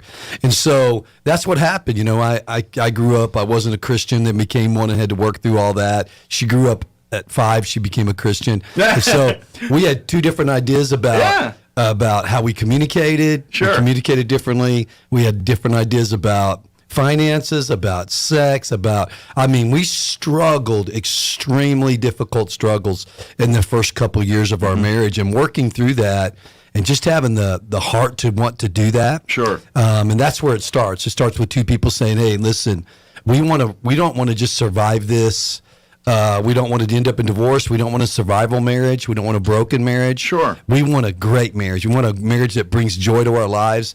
Working through that process birthed the Joy of Marriage ministry. You know, you said something there that kind of rang true with me. Like, you know, we all say it in the wedding vows, till death do us part. And we, you know, obviously some couple, you know, we take all that very seriously. But my point is, yeah, you take the death do us part seriously, but what about the rest of it? You know what I mean? Okay, we're not getting divorced no matter what. I like that thought, but why does it have to be a pardon my French, or a living hell in between? You know, why do we just because we committed to it? That doesn't. Well, let's make it good. Let's make it the whole point of marriage, the joy, the advantages of marriage, the parts that now that two are one, and really it's a two-headed thing that's running the family here, instead of just you doing your thing and you doing your thing and trying to make that mesh together. We chose not to just survive in marriage. We wanted to thrive in marriage. And, you know, we have seen marriages that, you know, two people are just living in the same house, but they don't really have a relationship. Sure. And so we just didn't want that. A marriage of convenience, it almost seems like. It is. And, you know, there's couples living in two different rooms now. There's couples, again, they're in that. They're either in survival mode, or like you said, it's even worse. They're tearing each other apart, tearing the kids apart, tearing themselves apart. And, you know, you said something about marriage, about having to work. I always tell young couples, you spell marriage W-O-R-K, because you're going to have to really work on taking two people from two different households. You're not related. Sure. You're not family. Yeah. And try to make yourselves family. And it just takes work. But if you put the work in, just like anything else, I always say, you know, if you want to be a great free throw shooter, you just shoot free throws. Yeah. You want to be a great golfer, you play golf. You want to be great at music, you play the piano a lot, you practice. Yeah. Well, then that's why we do the conference. We want to give people an opportunity to invest, because anything you invest in is going to produce. Absolutely. You know, so to invest in their marriage, in communication, in you know, just connecting in every level, because, you know, one of the things Julie and I lost right off the bat was our friendship. You know, we'd had this talk all night long, talk on the phone until 3 a.m, fall asleep, you know, talking to each other, couldn't wait to see each other for lunch the next day. And then after a while, we just didn't even want to talk to each other or hang out. Sure. You know, and we had to rebuild our friendship. We had to rebuild our love life. We just had to rebuild every aspect of our life. Kind of reconnect and reintroduce each other. And if it wasn't for God in our life, we probably wouldn't have made it. Yeah. I mean, because we'd made a commitment to God. We didn't really care much about the commitment to each other at one point, but we did care about our commitment to God, and that's what got us together. And we just decided, man, we're going to change this. So we had to go to work, learn how to communicate, and all kinds of things. And I imagine it's going back to like what brought you two together in the first place. And when you look and you say, all right, well, there was something there, because we obviously liked each other. We liked each other at one time. Yeah. What was that, and why can't we get back to that? And really, that's what Joy Marriage Conference is all about, is just giving you tools, giving you information, giving you a plan to say it. And marriage is marriage. No two marriages are the same. You know, they're not exactly how that relationship works is different. And so sometimes those, you can't really, like, people say, let's give me some wedding advice or marriage advice, and they'd be like, you know, well, a lot of that works for their marriage, but not necessarily may work for your marriage, where you guys have a tried and true working with, and obviously through God. That's kind of, you know, everything that you teach and thing. This is all from God. You know, because why would someone who goes to church, you know, that believes that God is involved in every aspect of their life, why would they not change direction when they're talking about their marriage? It's the same thing here. But that's really what it is taking kind of your relationship with God and using that as part of your marriage as well. And you know, we all want that spiritual connection. You can create that in the marriage as well too. It's And it does get easier over time. I've been married over 20 years now, and yeah, there's been days it's no picnic either, you know. But I could not imagine life any differently now. Like if I'm sure I would be a hot mess if I ever got there. Me too. You know what I mean? I'm like, without Julie, I'm pretty sure I could easily be one of those people that we all look your nose down upon and just be, But it was worth it, right? Absolutely, it was worth it. Yeah, but nowadays I'm like, it's just, to me, it's also a comfort thing, where even if we don't have those moments where we're just hanging out in a room watching TV and not talking, it's not weird because it's just we're so comfortable with each other, and then that's so there's a little bit mix of all that. Yeah, being connected and still being having conversations and friend, but also being able to sit together in a room and not necessarily having a conversation, be completely cool with it. That's also part of that peaceful marriage thing too. Yeah, and that's really where you kind of hope to aspire to, I think, in your marriage at some point, is that point where you almost, you're yin and yang in each other, where you can there's a rhythm to it understand that's just really good. Yeah, and that's where marriage is working, and you just got to figure out your yin and yang, and once you do that, then you're aces, I think, and that's kind of what you guys. I mean, it's a little bit more involved in that, but in essence, that's kind of what we're trying to get people to see. Yes, right? Exactly. So, Julie, why don't you give us some information about the conference? Yeah, the actual the details. Because I don't know any of them. She tells me. That's what I'm saying. She tells me when to show up and what we're gonna do. Troy, they're next week. I'll tell you. Next Thursday and Saturday, you're gonna be a little busy. You know what? I live pretty much one day at a time right now, Mike. So go ahead, Jules. We do have some guest speakers coming in. Very cool. We have D.A. and Alicia Horton, and they are out of North Long Beach, California. Okay. And they're, I say younger couple because they're younger than us. They're younger. Gotcha. They're younger. And then we also have Pastor Diego and Cindy Mesa. They're also from California. Okay.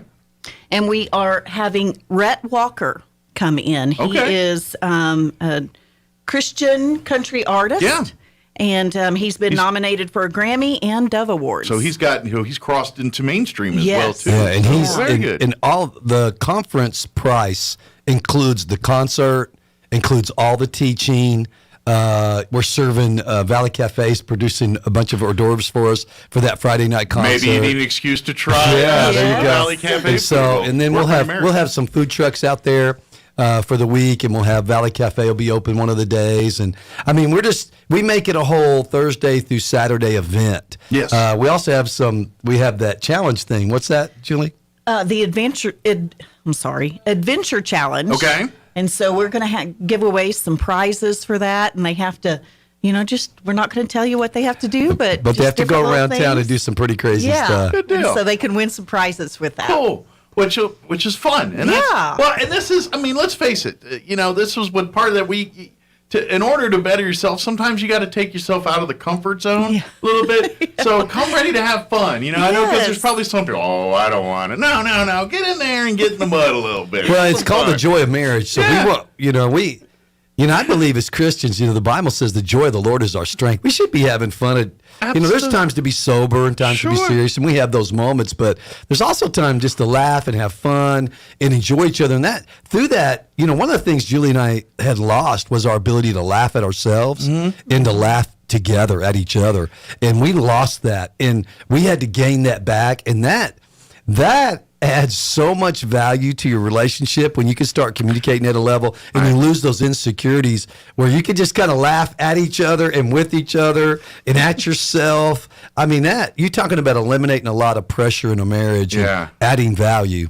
I think one of God's greatest gifts is our ability to see humor and to experience humor, because Definitely. I think that's kind of our humanity binding agent. And, obviously everyone finds different things funny, but I don't care who you are, where you come from, where you've been, where you're going. We all love to laugh. We all love to have that. And sometimes that's the connecting thing. We find something together. And like you said, maybe that's the joy in the marriage there where the troubled waters are going, but you find a moment of humor that kind of it just kind of alleviates the tension in that room a little bit and allows you to come back clear-headed, and let's focus on our issue here. I think humor has that ability. It has the ability to go the the Bible other way, says too, laughter is like a medicine, man. It's healing. Yeah. It's healing for relationships. It's healing in your body. It releases certain things in your chemicals in your body, but it's healing in life. You know, when I see couples that look so unhappy, it really grieves us because we've been there, and I know that if they just put the work in and invest in their relationship, and a great beginning is just start with a conference. You know, we looked at conferences around the country before we started ours. And we didn't just start it because we had something to say or wanted a platform. We have plenty of time to do that without having to start another ministry. You have a church there that answers a lot of those needs. we have plenty of stuff to do. We started it because we want other couples to have some joy in their relationship. We want them to, and we broken homes. Broken marriages produce broken hearts and broken lives in males and men and women, in children, and gosh, have we not seen the devastating effect of that around our nation? And that's why we wanted to invest in. And we've had marriages come at every level. We've had people come with great marriages, and they have a great time. It's like date weekend, you know, and they have an awesome time, and they learn stuff and grow too. And then we've had marriages come that were on the verge of divorce. They're without that, they're done. And I can't say every one of them worked out, but a bunch of them have. They've started from there and built on that, and now they're so happily married and so grateful that they held their family together. So it doesn't matter what level your marriage is at. If you just invest in it and take a chance on each other and give God an opportunity, man, he can heal those divides and help you walk through forgiveness. And he can just help you. Well, and you think about it, and you can fight this or embrace it, but it's still true. Humanity, human beings, we're a family. Just the way we're made up, our DNA. We need the family to flourish. Yeah. That's something we need, and you got to make sure that family foundation is at its strongest, and it starts with the marriage. Yes. If you can't get that foundation right, it's really hard for the foundation for the kids and everything you do thereafter to be sturdy enough to support what you're trying to do. Yeah. So this is when we talk about this, that's what it is. You're working on the foundation here. And I know some people are like, but I'm sorry, it's humanity. Even if you're not a quote unquote family person or someone that kind of a loner type, society is different with humanity. It's built on the family.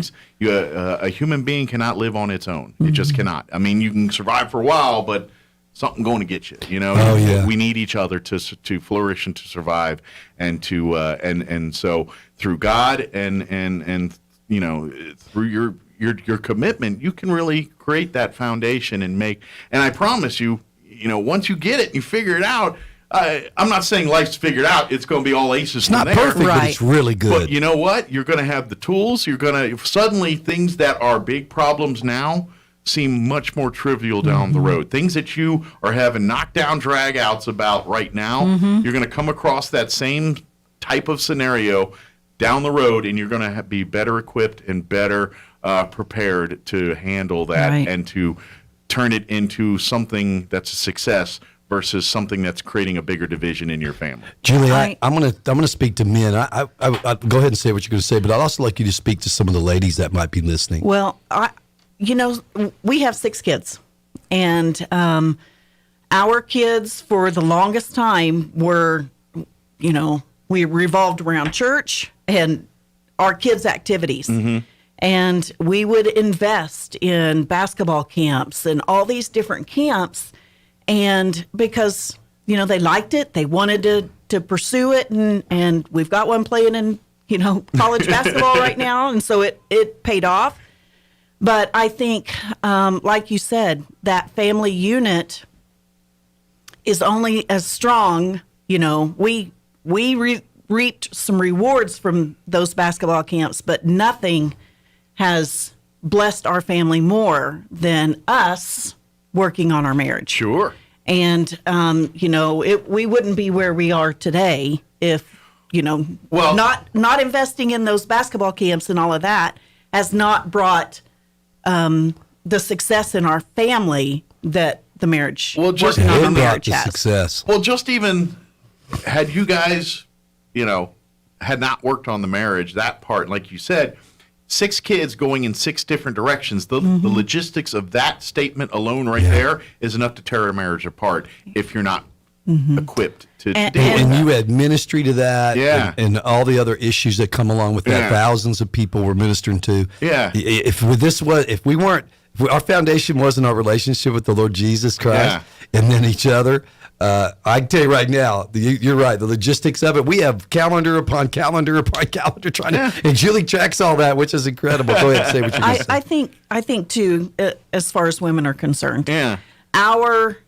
tendency is to focus on our children. They need me. They just everything revolves around our children when it comes to women.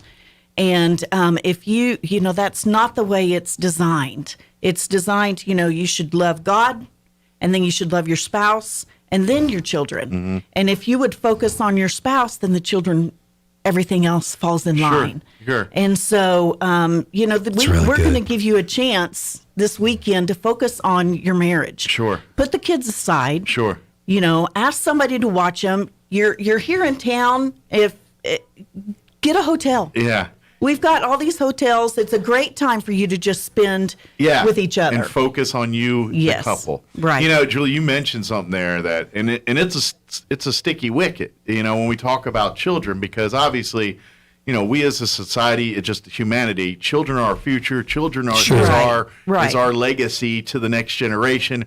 We put our whole lives, a lot of our time, money, our effort, children, invested in our kids. But you made a statement that's a very good point. We put so much into that sometimes that we throw the baby with the bathwater here, and we end up getting so focused on that we burn scorched earth to everything else in our head, protecting the kids. But if you're neglecting the needs of your marriage, you're neglecting the other needs that are going on because we got to make sure the kids are taken care of. You're actually doing them a bigger disservice. Exactly. I'm going to say something to the men too, Mike, because you get it. I've heard you talk about your marriage. I can tell a lot about how people talk about their wife, their husband. You can just kind of get a feel for where their marriage is, and I've heard you talk about your wife so much. So if she listens to your program, she probably hears you talk all the time. Like she my gives wife me a hard time hears me once in a while, but you didn't have to share that. I've been there. I have been there. Well, she's been there. Julie's been there. And so, I can tell, and you love her. I do, absolutely. And you have a really great relationship with her. But listen, this is what I also know about you. You make an effort. And so, men were called to be the spiritual leaders of their home.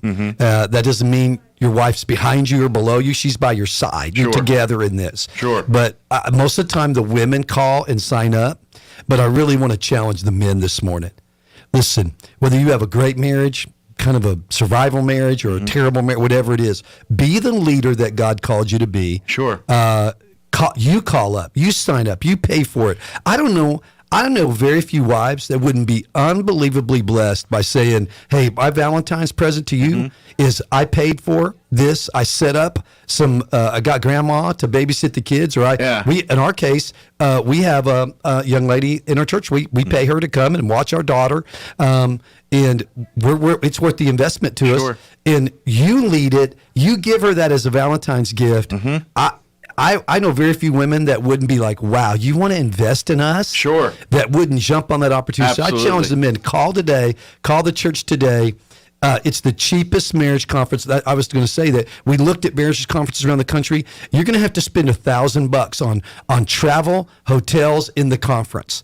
This is $155 for all 3 days, including the concert, including all the other stuff that goes along with it. That's the cost, minus some meals, or you can eat them at home if you're going to be here locally. Sure. You have no travel. You have no. There's just no excuse. Absolutely, no excuse. But I challenge the men. You call. You give this to your wife as a Valentine's gift. Give her some flowers and this. I would be shocked if most women wouldn't just be incredibly blessed by that effort. Yeah, you make a good point where, and this is something I've learned in my time in marriage is it's not so much the gift per se, it's the time you spent thinking about and planning that. It's because what it's not that even if you walked up at the end of the day with a pet rock or whatever it is. If it's thoughtful. But I mean, if you came up and said, I remember a story from a kid with this, and then, it was that you put a whole time to put, even if you missed the mark. Yeah. But unless the rock was a diamond, that would be that would be okay. But I mean, it's they appreciate the fact that you took time to think about this and you thought and planned and said, look, I see a need here and something that I want to invest time. And basically what you're doing is you're telling your spouse that you're committed to being a part of this. And that's the gift you're giving, is saying, I'm double downing on our marriage together. Us. That's what it is. The flowers is good, but and that's the difference between giving a gift of, it's Valentine's Day, I better go buy a card and a thing of candy and have it sitting on the table when she gets home, versus, hey, I went ahead and signed us up for this, or you know what, I did, or even like the homemade stuff versus buying, like, I didn't go spend $1 million on a dinner, but you know what I did? When she came home, I made a lasagna or whatever it is. You know what I mean?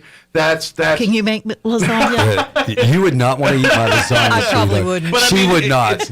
She knows me better than that. It's all about the thought, and it's about showing to them that you took time out of your day to say, that I'm thinking of you, and I'm thinking I want to, you to be a part of me more, and this is my showing my appreciation. Well, and listen, you invest in people crack me up sometimes, Mike. They'll pay for a divorce. They'll scramble for money to pay thousands of dollars for a divorce attorney, and they won't invest $155 to not be divorced, to not break up your family, to not break your children's hearts. Sure. Anybody who tells me, my children are better off, I'm telling you right now, what they were better off with was two people that love each other and keeping their home together. Absolutely. We deal with kids from divorced homes constantly. No dad in their life. The home's broken up. Yeah. The mom's struggling to make ends meet. We deal with this constantly. We know by the statistics in America that the poorest, crime-ridden places are fatherless home areas. It leads to poverty. It leads to crime. It leads to mental and health, the physical struggles, addictions. I mean, the numbers are outrageous. Let me say this about men, though. I'm going to say this.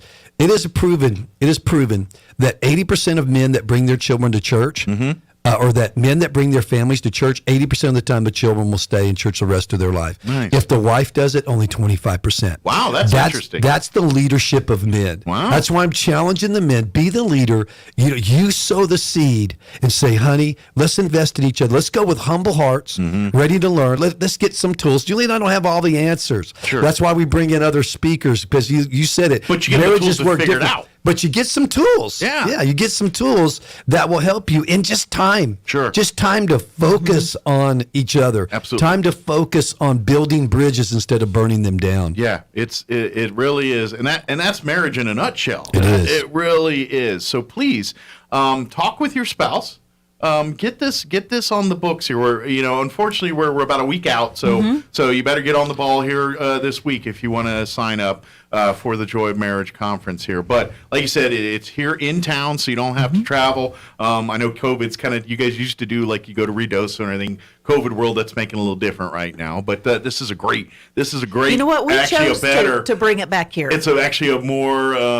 It's a safer place. Yeah, you get a lot more done this way. You got. We desanitize our church all the time. We spray it. We bought the sprayers years ago, and we spray it. You know what you pay thousands of dollars to do. We just do it ourselves. So we practice some of those protocols. But you know what? Church will move. If you want to wear a mask, you can. If you don't want to, you don't have to at our church. You don't have to show a vaccine card. If you get vaccinated, God bless you. I have no problem with that. If you don't, we don't have any problem with that either. So just come. I wanted. We want the bigger problem of you helping and focusing on the marriage. Exactly. Part Julie, can you say? Do we have a website? I don't know anything about technology. You can go to cotmroswell.com. Okay. To register, it's $155 right now. If you if you register and pay at the door, it goes up to $185. So Okay. be sure and get registered before then. Well, next Thursday it's going to get a lot more expensive. So Yes. get it today. That $30 is your meal out there. You know. Absolutely. You can take that $30 and buy some cordon bleu soup at the Valley. You could buy several gallons of cordon bleu soup because our prices. We really try to control our prices with all that inflation driving everything up. We really try to make things affordable. And let me say something about Valley. All the proceeds, any profit that place makes, goes to ministry. That's awesome. The tips, the overwhelming majority of tips go to our youth ministry. Oh, great. The profit goes into other ministries. It doesn't go into anybody's pocket. That's amazing. We have to pay our overhead. Sure. Our Chef's employees gotta and eat stuff. too. Yeah. He's got a wife and kids. Yeah, he's got a family and so does support. the other people that work there. But man, we're sowing into ministries. Ultimately, we want that thing to be profitable enough that we want to open up some ministries to children, some homes. Awesome. And some because we have kids that are anyway. I can go into that as well. But homes for guys coming out of prison. That's great. To transition. Invest homes for that women money coming back out. into our community Exactly. and our We people. want the Yeah. profit from that to subsidize that monthly, so we can not only have those ministries, but we can sustain those ministries for years and years to come. And so that the whole purpose of it is that. So it's got a little higher purpose, but we don't compromise on the food quality or the atmosphere or the cleanliness. None of that. Help our community by eating burritos and burgers and whatnot. Hey, there's salads. You can eat healthy. We made sure there's some healthy items. And he has really, really good desserts too. Oh my goodness! Oh, don't get me started on this. Alicia, his wife makes some incredible desserts. Don't eat there all the time. I'll just tell you that because you're going to get. Unless you eat some of the salads, you're going. I don't want you to be unhealthy. Well, you got to do the on the move part. Yeah. Got the church, got all that. Exactly. Go run 2 miles and come eat. Eat the Valley Cafe every day. You might want to have an on the move plan afterwards to burn some of that off.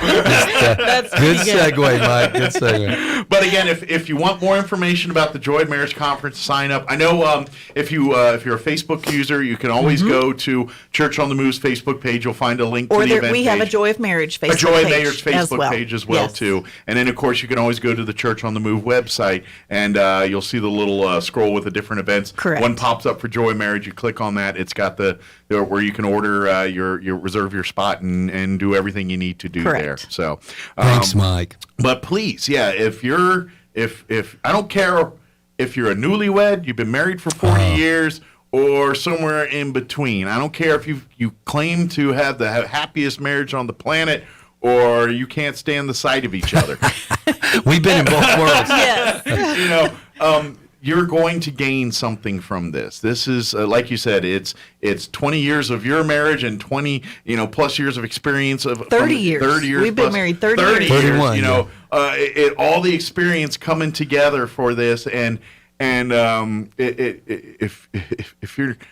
Why did you get married in the first place if you're not willing to invest the time and the effort? And as Pastor Troy said earlier, you're willing to spend thousands of dollars on the divorce, real quick, but bulk at paying $150 to work on your marriage. It doesn't make any sense. It doesn't make any sense. Let's reverse that trend and let's build great families. Absolutely. Let's build great families. Sometimes you just need to be reminded why you liked each other in the first place. And maybe an event like this will kind of rekindle some of that and remind you of what you fell in love with in the first place. Yes. There, So, is there anything we missed? Anything we wanted to share that we just got sideboard on? Well, it's really easy for you and I to get sidetracked. I am easily distracted. That is not. Well, I want to talk about our guests.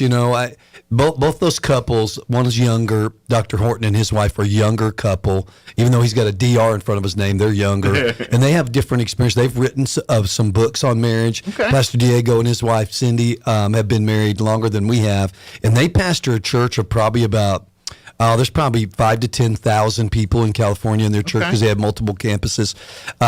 Each one of them comes from a different kind of background. Okay. And so it's unique experience. Very unique experiences. But even to like you all said, of a them. younger couple, but that's a unique perspective because It is.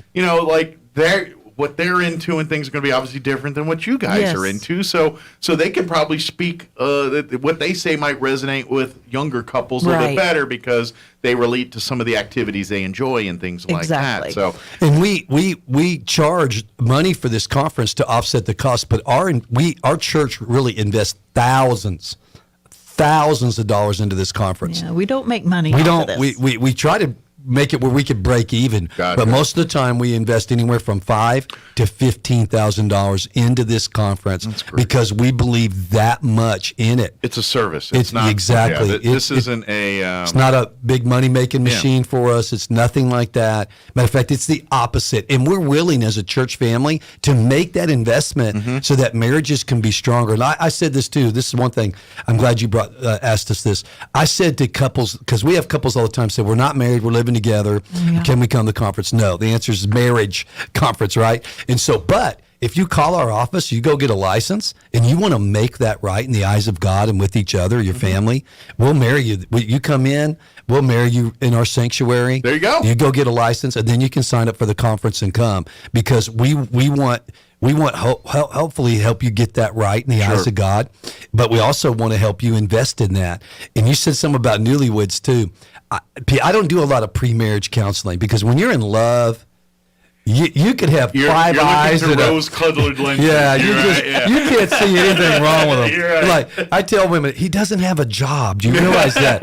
Oh no, he's and I tell guys, hey, she doesn't really like you. Oh, she loves me. But the best time to invest in your marriage is when you've been married about 6 months to a year. Sure. That's when you want to go to a conference. The real challenges start hitting, Yeah. And of course, like you said, even if you have a great marriage, how you keep that is you have weekends like this. Absolutely. Moments like this. You make it better. And Julie said, get a hotel room. We have a lot of couples that get a hotel room. They have grandma or someone watch their kids, and they go get a hotel room. They treat it like a weekend away. Absolutely. A little vacation, little couples getaway. Absolutely. Because that's really what it is. It is. In essence, is it's taking time out of your busy family schedule and focusing on the nucleus of that family, your husband and wife, the marriage of that couple there, that the rock that is that the rest of the foundation's laid on in your family. Exactly. So, definitely. So please look it up. Get online here, or come on, or just swing by the church. Come by, grab a sandwich or a burrito this morning, and talk to anybody over there. They'd be happy to sign you. And we'll have Mike in tights.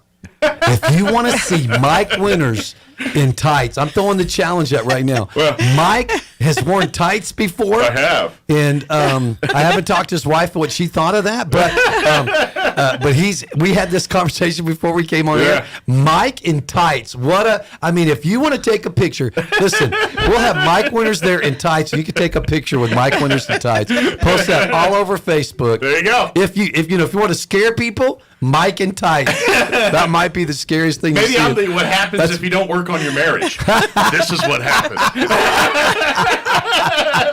It's the warning label. It's scarier than Friday the 13th, man. Mike in tights. Very good. Well, thank you guys. Thanks, Appreciate the visit, and we'll see you here next time. And thank you for all you guys do. And Thanks, Mike. now I'm hungry. Thanks, by the way. I'm also starving. It is 8:57. Let's take a quick break before we get you into news. Don't go away. Thanks. It's scary how often we hear those police sirens lately. Oh, this is the new normal under Mayor Dennis Kintai. I just don't feel safe these days around Roswell, and I'm worried about our kids. I know. It's very concerning. Murders are up 140%, and robberies are up 142% in the last 4 years under Kintai. What? Yeah, and assaults are up 263%. That's unbelievable. And I heard the other day that Roswell pays their officers a starting salary 10 grand less than Hobbs and Carlsbad. No wonder we're having trouble hiring. We need to fire Mayor Kintai and elect Tim Jennings as mayor. Yeah, Jennings has a plan to hire 10 more officers, and he'll make sure Roswell pays competitively to recruit and retain our police force. I know Jennings is going to build a substation in the high crime area. That'll help. Tim Jennings, he's got my vote. Mine too, because I know he'll keep Roswell safe. Paid for by Tim Jennings. Buying a good, clean, reliable pre-owned vehicle is about the smartest thing you can do these days. But how do you know it's good, clean, and reliable? Just visit your friends at Roswell Ford. Here at the Tailgate Nation, we have over 100 outstanding pre-owned vehicles ready to serve you and your family for years to come. How do you know? Because we put everyone through a rigorous 139-point inspection, and we give you a 3-day money-back guarantee to be sure it's right. These are vehicles that you'll be proud to own and thrilled to drive, like a 2015 Ford Fusion Hybrid for just $11,980, a 2017 Ford Escape just $15,980, and a 2020 Ford Explorer XLT for just $39,980, plus about 100 more that are just as good. Sure, you can get a used car just about anywhere, but you'll only find a selection like this at Roswell Ford. So don't take chances. Come by and see us at Roswell Ford, the Tailgate Nation at the corner of 9th and Main. On air and online, this is Roswell's home for talk radio, KEND Roswell. And we're closing in on 9 o'clock. Town Hall News coming up next. We'll be back on the other side. Don't go away. News this hour from townhall.com. I'm Rich Thomason. From coast to coast, the mask mandates being rolled back, particularly in the schools. Connecticut, Delaware, and Oregon among states ending school mask mandates. New Jersey is as well, and this high school senior there says it's about time. I'm excited because gym is so hard to run with, like, mask and stuff. And I feel like we're going to have that freedom to, have a mask off and able to breathe. And people with asthma, it's hard to with their mask. So I'm excited to, get it off. California's statewide indoor mask mandate for the vaccinated will be lifted in a week, but Governor Gavin Newsom says the unvaccinated, they'll still have to mask up inside.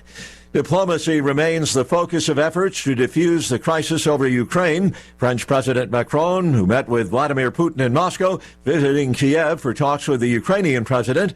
President Biden says the Nord Stream 2 pipeline project could be scrapped if Russia invades its neighbor.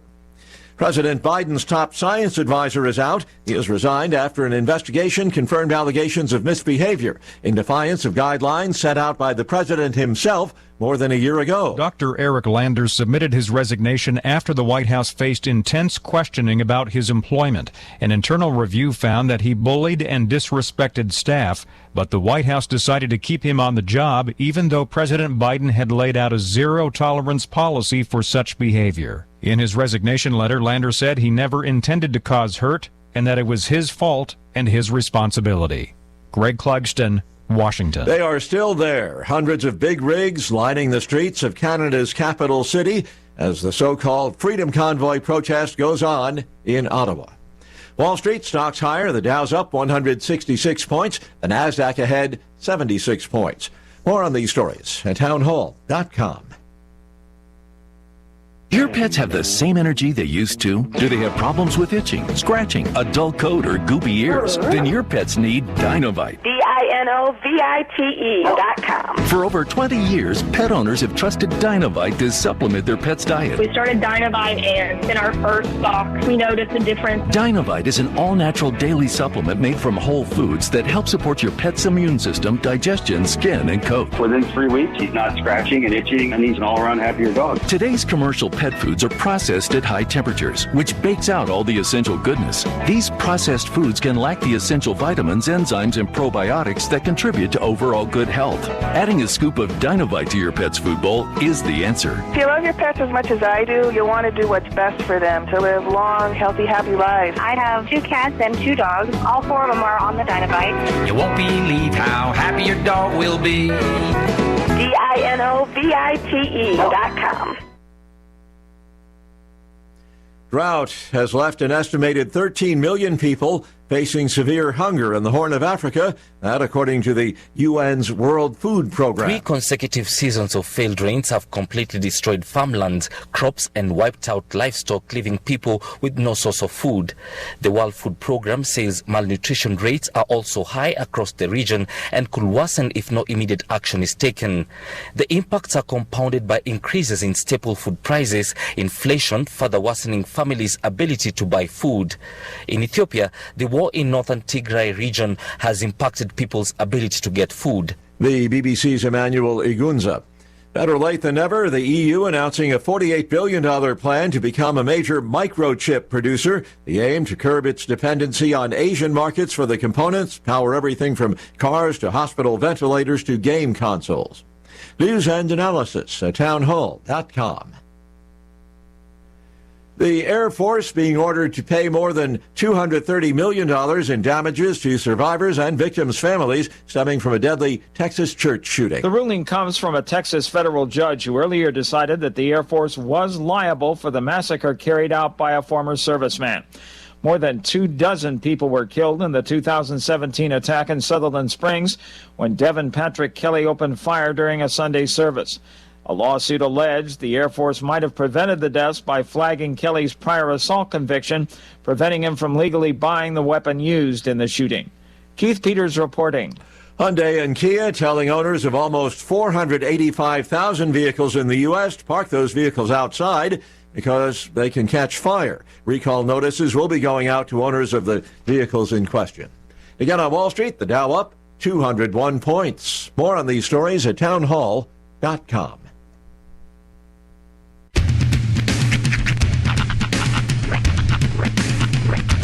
What in the wide world of sports is going on here?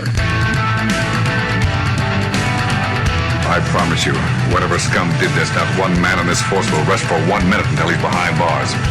Now let's grab a bite to eat. Yeah, come on. I feel the hot wind on my shoulder and the touch of a world that is older.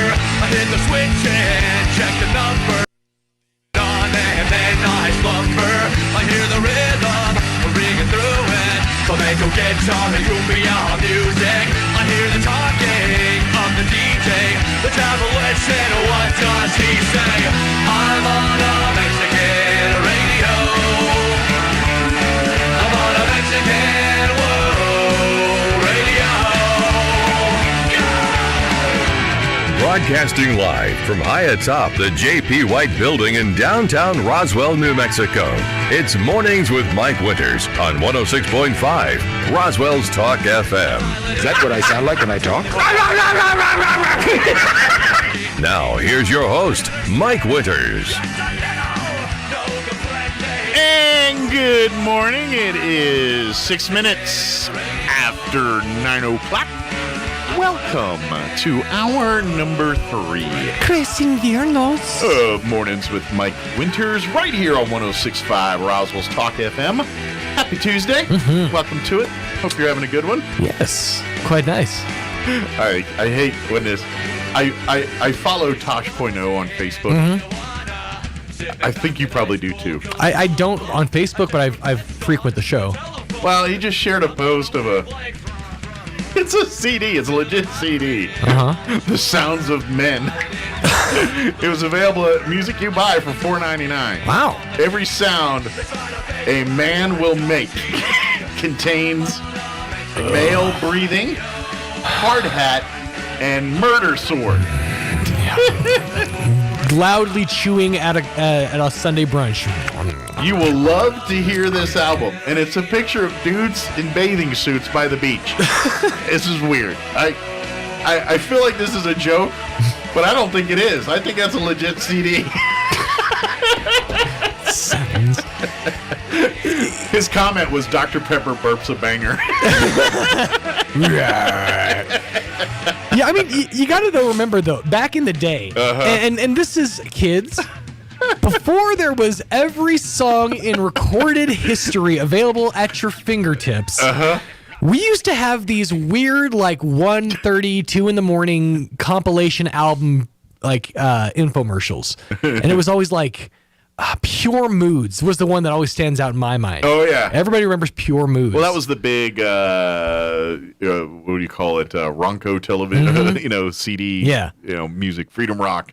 There was another one that had, I can't remember. It had I had Just Died in Your Arms Tonight. Was it like 80s ballads? It was. It had it was like 80s power ballads. Like, it had Broken Wing, Mister's Broken Wings on it.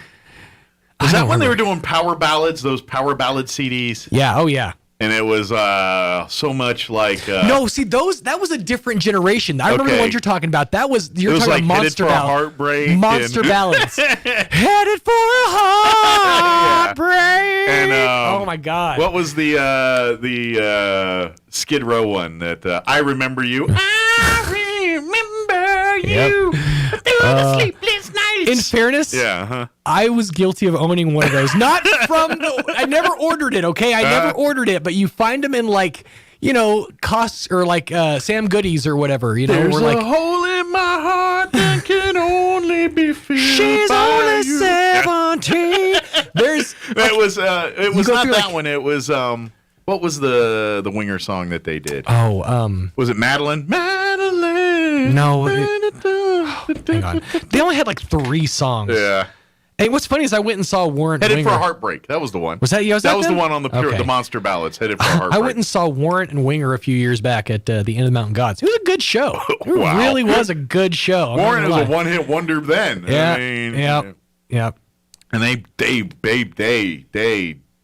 and Winger opened up for Warrant. They beat the dead horse on that. I was surprised Warrant at song. how many Winger songs I actually knew. Like it was a few that I was like, wait, that's them? Yeah. Well, I know Warrant people are like, no, what about Down Boys and Cherry Pie? Down Boys, that's pretty much it. Well, and of course, and it's also obviously not the original lead singer. He died like a generation ago. He died. So the guy that got is pretty good. I think the last thing that guy did was the celebrity rehab shows. He was on those for a while before he finally succumbed to his disease. But I have to look up the monster. See, to me, those bands were bad back then. Like when those bands were popular. Warrant, Winger, Heaven was the Warrant song. Yeah, Heaven. Yeah, that's it. Heaven must be too far away. Yeah. Something to Believe in by Poison. When I See You Smile by Bad. Oh my God, I'm getting Bad Company. Such D-bag chills from this lineup. Bad English is When I See You Smile. Don't Know What You Got Till It's Gone. Oh, there's your by Scorpion. Cinderella. Or Cinderella, I'm sorry. Yeah. Love Is on the Way by Saigon Kick. Oh, I remember that. There's another. There's Headed for a Heartbreak by Winger. Okay. Ooh, Winger had a big presence. That's right. Carrie by Europe. Oh man. When I'm With You by Sheriff. Ooh. Yep. Steel Hearts, I'll Never Let You Go. Damn Yankees, High Enough. Oh yeah. Can you take me high enough? That song has a special place in my heart for a whole other reason. The Ballad of Jane by L.A. Guns. Oh yeah, I remember that. That was a kind of a hit too. Yeah. And of course, you can't have a Power Ballads album without some Night Ranger. Goodbye. REO Speedwagons, Can't Fight This Feeling. God, I want to get this album now. He's like, I'm about to buy it. I might. Loverboys, This Could Be the Night. Never Tear Us Apart by NXS. Second Chance by 38. I mean, I could build this lineup, but this is great. Wow, NXS made that lineup? Yeah, NXS, Never Tear Us Apart. See, I wouldn't put NXS with those other bands. Well, would you put the Bangles with them? Because they got Eternal Flame on here. Yeah, Bangles I put with NXS, but I wouldn't put them with, say, Winger and they or finished strong, Cinderella. Too. You know what? Or LA Guns. Whoever built the lineup for this has put together a wrestling card before, because they know you got to start strong and you got to end strong. That middle part can be soft, but it ends with Whitesnake's Is This Love, Mr. Big's To Be With You, and Scorpions' Wind of Change. Oh. That's a good hat trick right there. Fellas, you want to get the ladies to love you? Put some Scorpions on. That always did it. Wind of Change. That in the backseat of a Trans Am on a Tuesday evening. I got the new Scorpions cassette tape, sweetie. I got the single right here. Got it from Goodies. Robert Reynolds going to join us here in just a little bit. He might be a fan of some Cinderella. You never know there. But Robert joins us once a month, keeps us up to date on many things happening around town with poetry, with gospel singing, churches, things. So he's going to give us that update here in just a little bit. Later on, we'll get you up to date with the local news, along with the town hall business update and whatever else we can come up with for this hour of the show. I forgot about L.A. Guns. That band just slipped off my radar. I forgot about them. Like them and Dokken, that's another one that always kind of was there, but not really there. You know, certain bands. There was another band that was kind of popular back in the D.C. area for a hot minute there, Shotgun Messiah. And they're right in that vein with those same bands. I think they got a little bit of radio play, but that's about it. Go look up Shotgun Messiah when you get a chance. You might have some trouble finding them because they're pretty obscure, but they're there nonetheless. All right, it is 9:13. Let's get you up to date on the weather. I'm meteorologist Steve Hamilton with your Pecos Valley weather. Our temperatures will be pretty mild over the next couple of days. High pressure is parked over western Texas and also the Four Corners area, and that means fair weather for us. Plenty of sunshine today. Our highs in the mid-60s. Overnight, maybe a few clouds and cold with our low dropping to the mid-20s, and then we're looking at low to mid-60s again on Wednesday and sunny, nice on Thursday. I'm meteorologist Steve Hamilton, and that's your latest forecast. Thank you, Steve. And currently, did I refresh my weather? I don't think I did. Yes, I did. Currently 34, proud of me. Currently 34 degrees here in Roswell. Humidity is at 42%. Winds currently out of the south at 3 miles per hour. Warm today, sunny skies, a high of 67 expected with southwest winds 5 to 10 miles per hour. Tonight, partly cloudy with an overnight low of 26. Winds will be out of the northeast 5 to 10 miles per hour. Wednesday, sunny, high near 63. Winds will be out of the south, 5 to 10 miles per hour. For Wednesday night, partly cloudy, overnight low of 29 with south winds 5 to 10. Thursday, sunny, 59 for a high, so near 60 on Thursday. North winds 10 to 20. Friday, another warm day, sunny skies, 68 for a high, so we'll be pushing 70 again on Friday. And then looking at the weekend, partly cloudy, high of 53 Saturday for Super Bowl Sunday. We're looking at sunny skies, highs back in the mid-60s, right around 64, so there. All right, it is 9:15. Let's go ahead and take a quick commercial break, about 4 minutes or so, and then we'll have Robert Reynolds join us on the other side. Don't go away. You're listening to Mornings with Mike Winters. Hi, I'm Dennis Kintai, Mayor of Roswell. Since becoming mayor in 2014, we've accomplished a lot. We've cleaned out numerous derelict structures that spoil our neighborhoods. We've constructed a state-of-the-art aquatic center. We have built 2 new splash pads in city parks for families to enjoy. We have invested over $25 million to revitalize our air center. During the COVID-19 pandemic, the city of Roswell has stayed open and free while we work to ensure everyone's safety. Today, we are under attack from those trying to impose Santa Fe values on our way of life. I will always fight to keep Roswell values front and center. We've done a lot, but there's more to be done. I'm asking you to vote to keep me, Dennis Kintai, as your mayor on March 1st. Together, we can keep Roswell free. This is Dennis Kintai, and I approve of this ad. Buying a good, clean, reliable pre-owned vehicle is about the smartest thing you can do these days. But how do you know it's good, clean, and reliable? Just visit your friends at Roswell Ford. Here at the Tailgate Nation, we have over 100 outstanding pre-owned vehicles ready to serve you and your family for years to come. How do you know? Because we put everyone through a rigorous 139-point inspection, and we give you a 3-day money-back guarantee to be sure it's right. These are vehicles that you'll be proud to own and thrilled to drive, like a 2015 Ford Fusion Hybrid for just $11,980, a 2017 Ford Escape, just $15,980, and a 2020 Ford Explorer XLT for just $39,980, plus about 100 more that are just as good. Sure, you can get a used car just about anywhere, but you'll only find a selection like this at Roswell Ford. So don't take chances. Come by and see us at Roswell Ford, the Tailgate Nation at the corner of 9th and Main. Roswell Skin Center, a brand new state-of-the-art facility located in the 400 Penn Plaza building here in Roswell, is now accepting new patients. Dr. Brandon Cometti and his team offer a full range of skin care services, including general dermatology, surgical and cosmetic procedures, including cutting-edge laser rejuvenation, Botox, filler, laser hair removal, chemical peels, and other non-invasive options to improve skin health and turn back the hands of time. Call and schedule your appointment at Roswell Skin Center today, 208-2509. That's 208-2509. Innovation, service, integrity, and knowledge. J.S. Ward and Son Insurance Agency.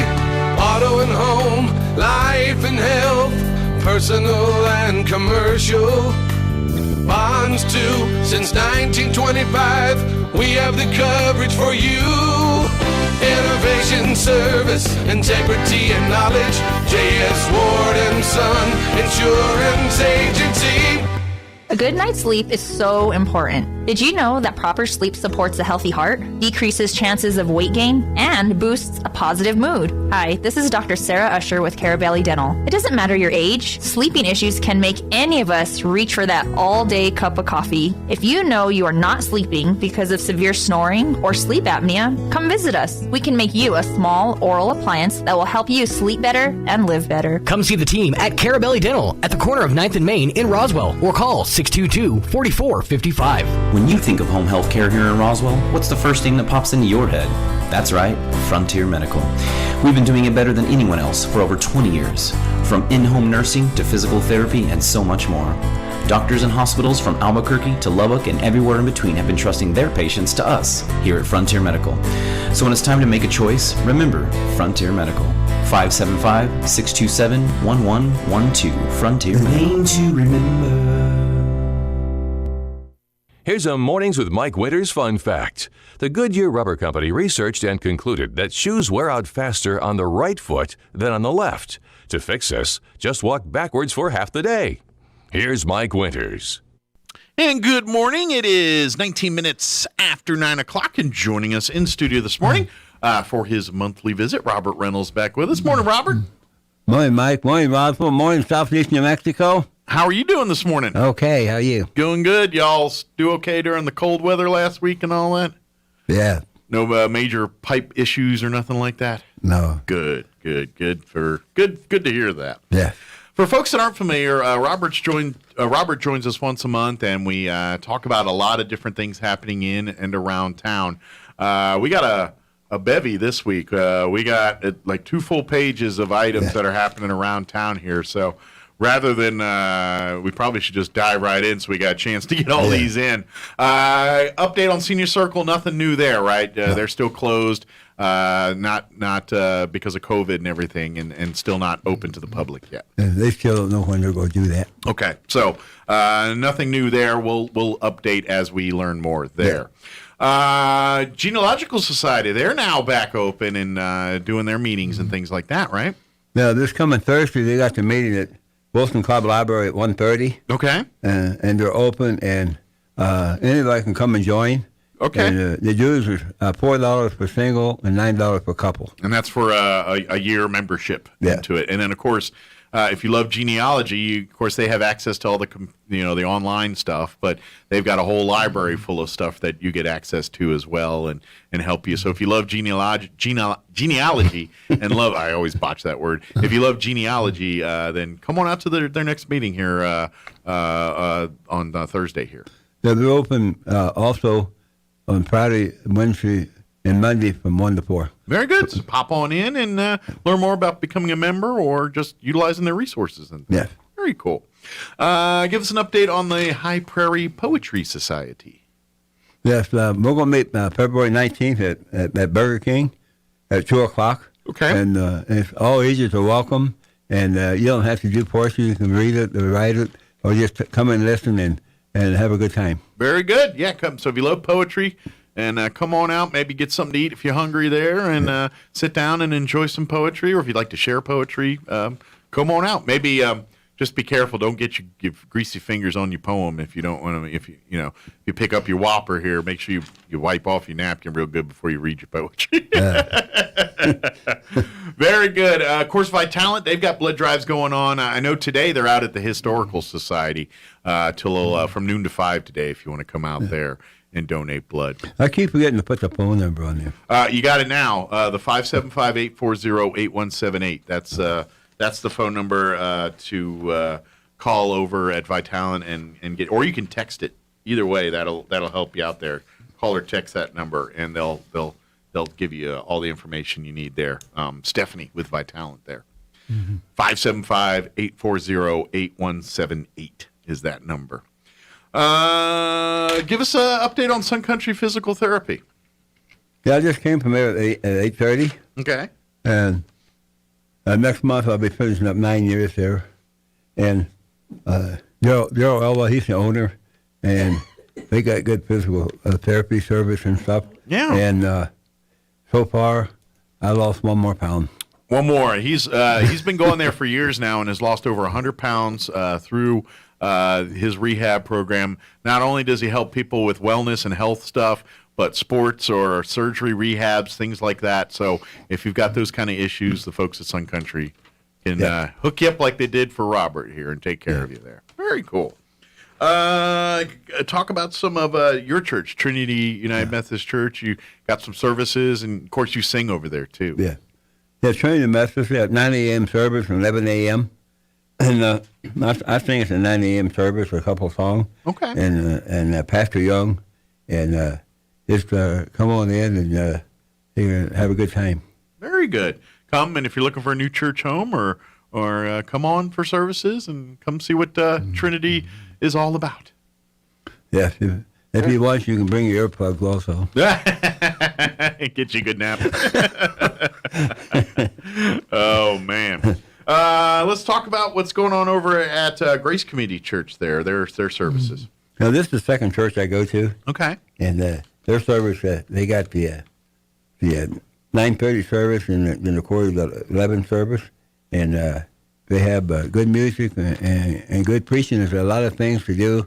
They for activities. Okay. And you just drop in and see how you like it. Yeah, they got a lot. They're always involved with a lot of things in the community there, and definitely. Matter of fact, we just had the folks on from Celebrate Recovery on last week. They call Grace Community Church their home on Friday nights. They meet out there, and all are welcome to be part of that too. So. Yes. Very good. Let's talk a little bit about Harvest Ministries, Salvation Army. They're in need of supplies and volunteers right now, huh? Yes, they always need that year-round, and they help the community out quite a bit. Absolutely. Harvest Ministries, they collect so much food. Matter of fact, they kind of help other nonprofits in the area help distribute food as well, too. I know. Like the letter carriers, the post office, they always work with them, during the year for their drive, things like that. But, Harvest Ministries does a lot. Of course, the Homeless Coalition, which is a separate entity, but it kind of birthed from Harvest Ministries, so that's part of it there. And, of course, Salvation Army, internationally, the work that they do helping out. But, yeah, if you'd like to make donations to either organization, whether it's food or monetary donations, it'd be greatly appreciated. And, of course, volunteers. Folks to help work and sort and distribute and all that kind of stuff. They could always use volunteers to help there. And that community kitchen also helps some people with a meal also. The community kitchen's a great opportunity. That's a great for organizations, like if you're a group or a work or something, group you want to get together and kind of help cook meals and stuff with community kitchen. They love to have you do that too. Yeah. So very good. Let's talk a little bit about the flute ensemble. They're doing their practicing again. Yeah, they're on Thursdays at 6 o'clock at the Anderson Museum, and you must be experienced to go there. Yeah, Roswell Flute Ensemble is a very talented group, but now they're getting back up to a lot of times you see them performing at various things around town. They always seem to show up at the Christmas Railway every year. They'll be out there doing a performance, but they're very talented flautists. And if you're interested in know how to play flute and would like to be a part of their group, then come on out to their meetings on Thursdays. Yes. Very good. Let's talk next about, what is this one? First United Methodist Church. They're back doing their Wednesday meals and things.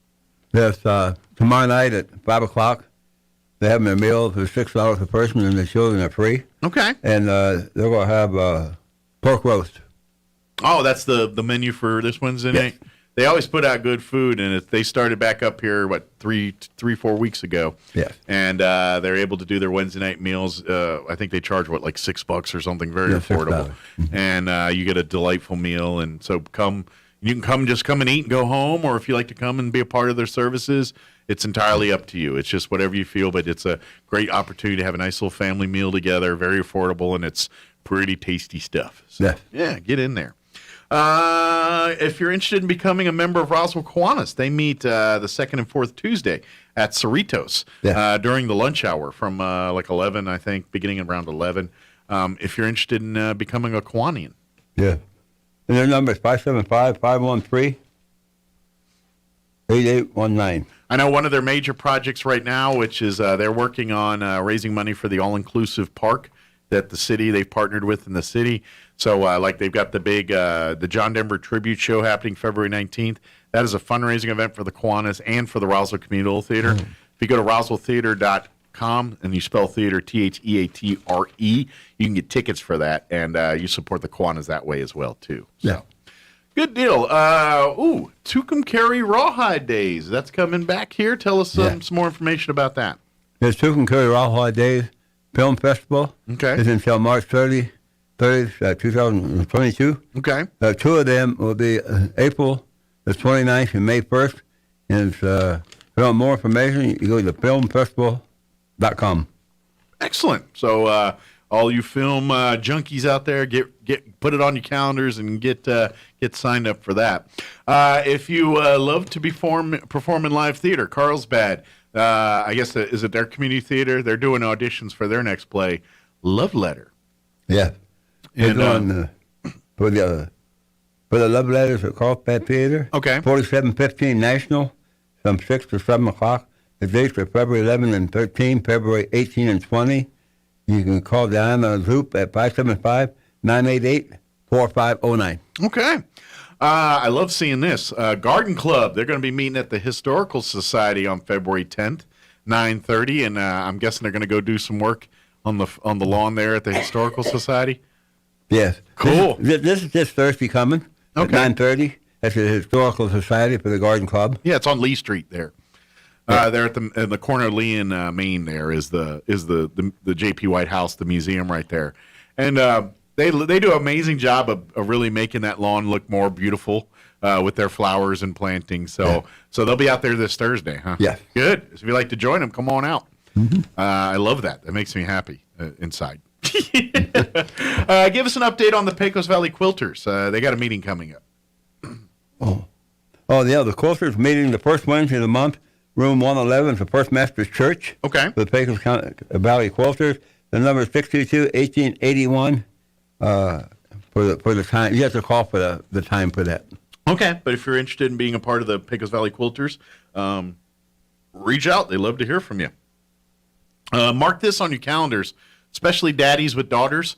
City is hosting their annual father-daughter dance this Valentine's Day weekend on Saturday, February 12th. It'll be at the Recreation and Aquatic Center. Yeah. You can get tickets online right now at roswellconnect.com.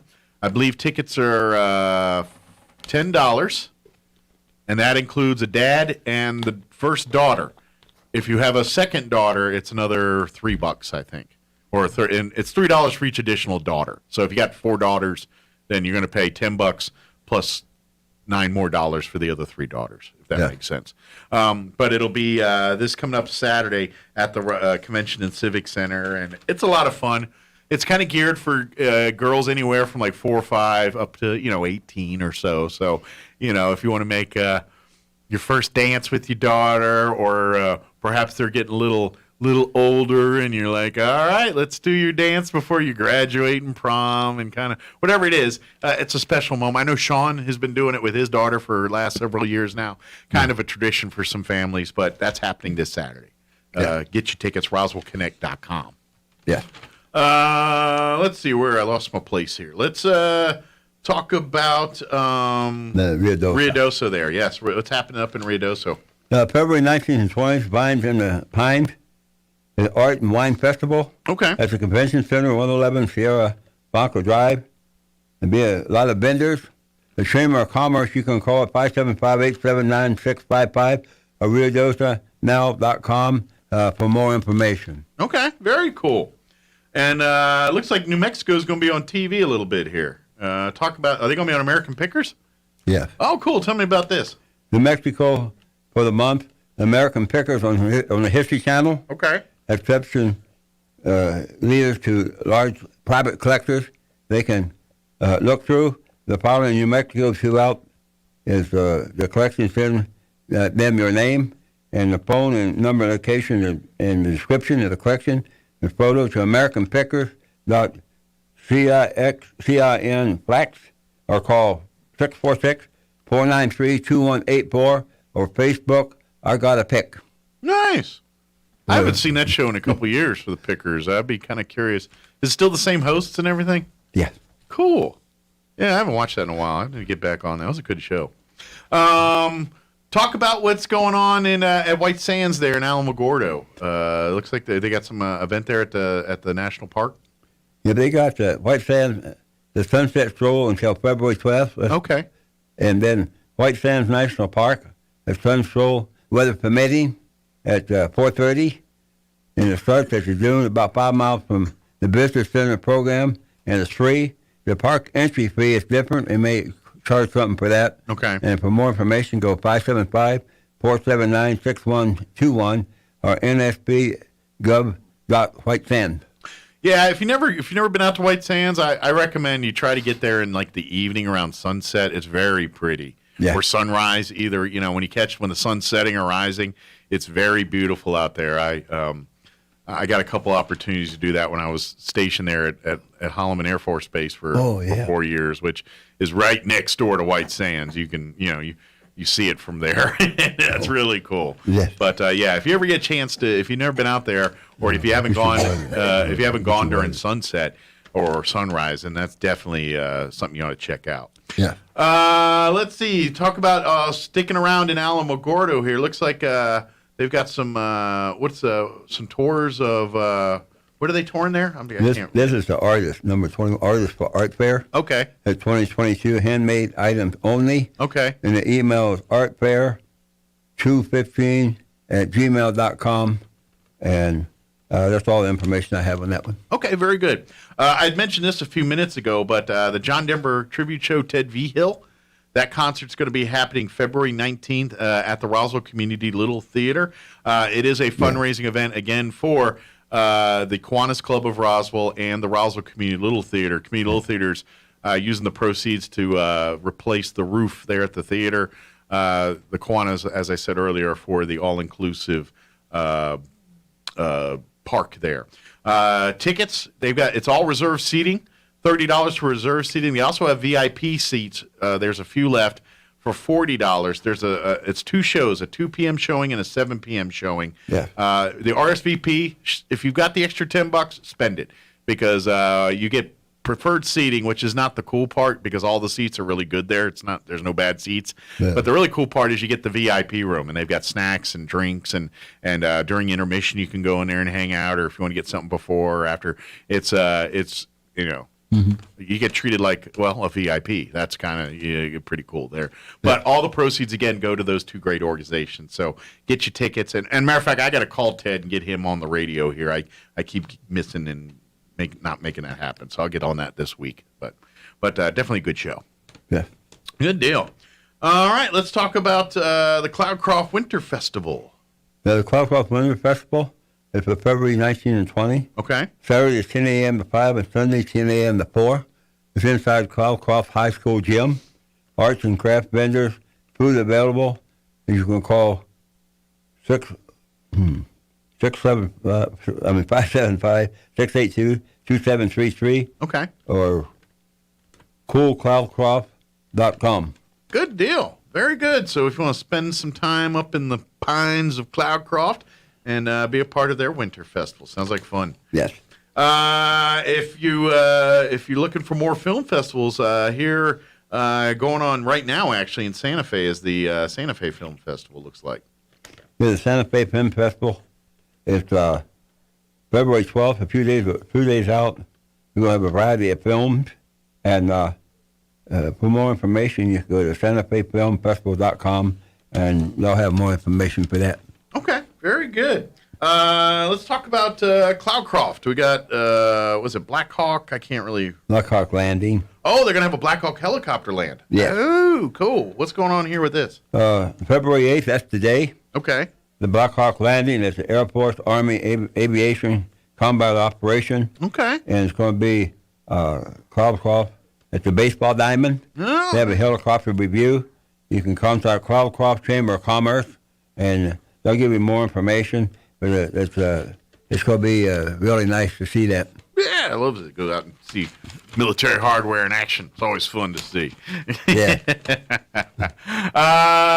In Artesia, April 1st and Looks like they're going to be back having their main event car show and cruise at Heritage Plaza, something they've been doing for years. I think COVID may have knocked it out for a year or two there, but it's, if I remember right, how this usually works is that show is usually kind of the kickoff for the car show circuit season.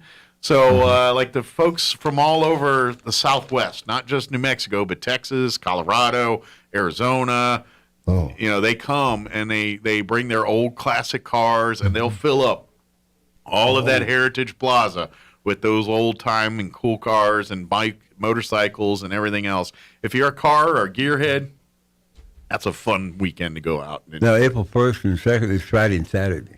Okay, yeah. They usually, it's a Friday, Saturday, 2-day event thing out there. But we'll talk more about it as we get closer. But, yeah, mark that on your calendars. That's a lot of fun. I've gone out to that many times. Yeah. Let's see. I lost my spot again here. Here we go.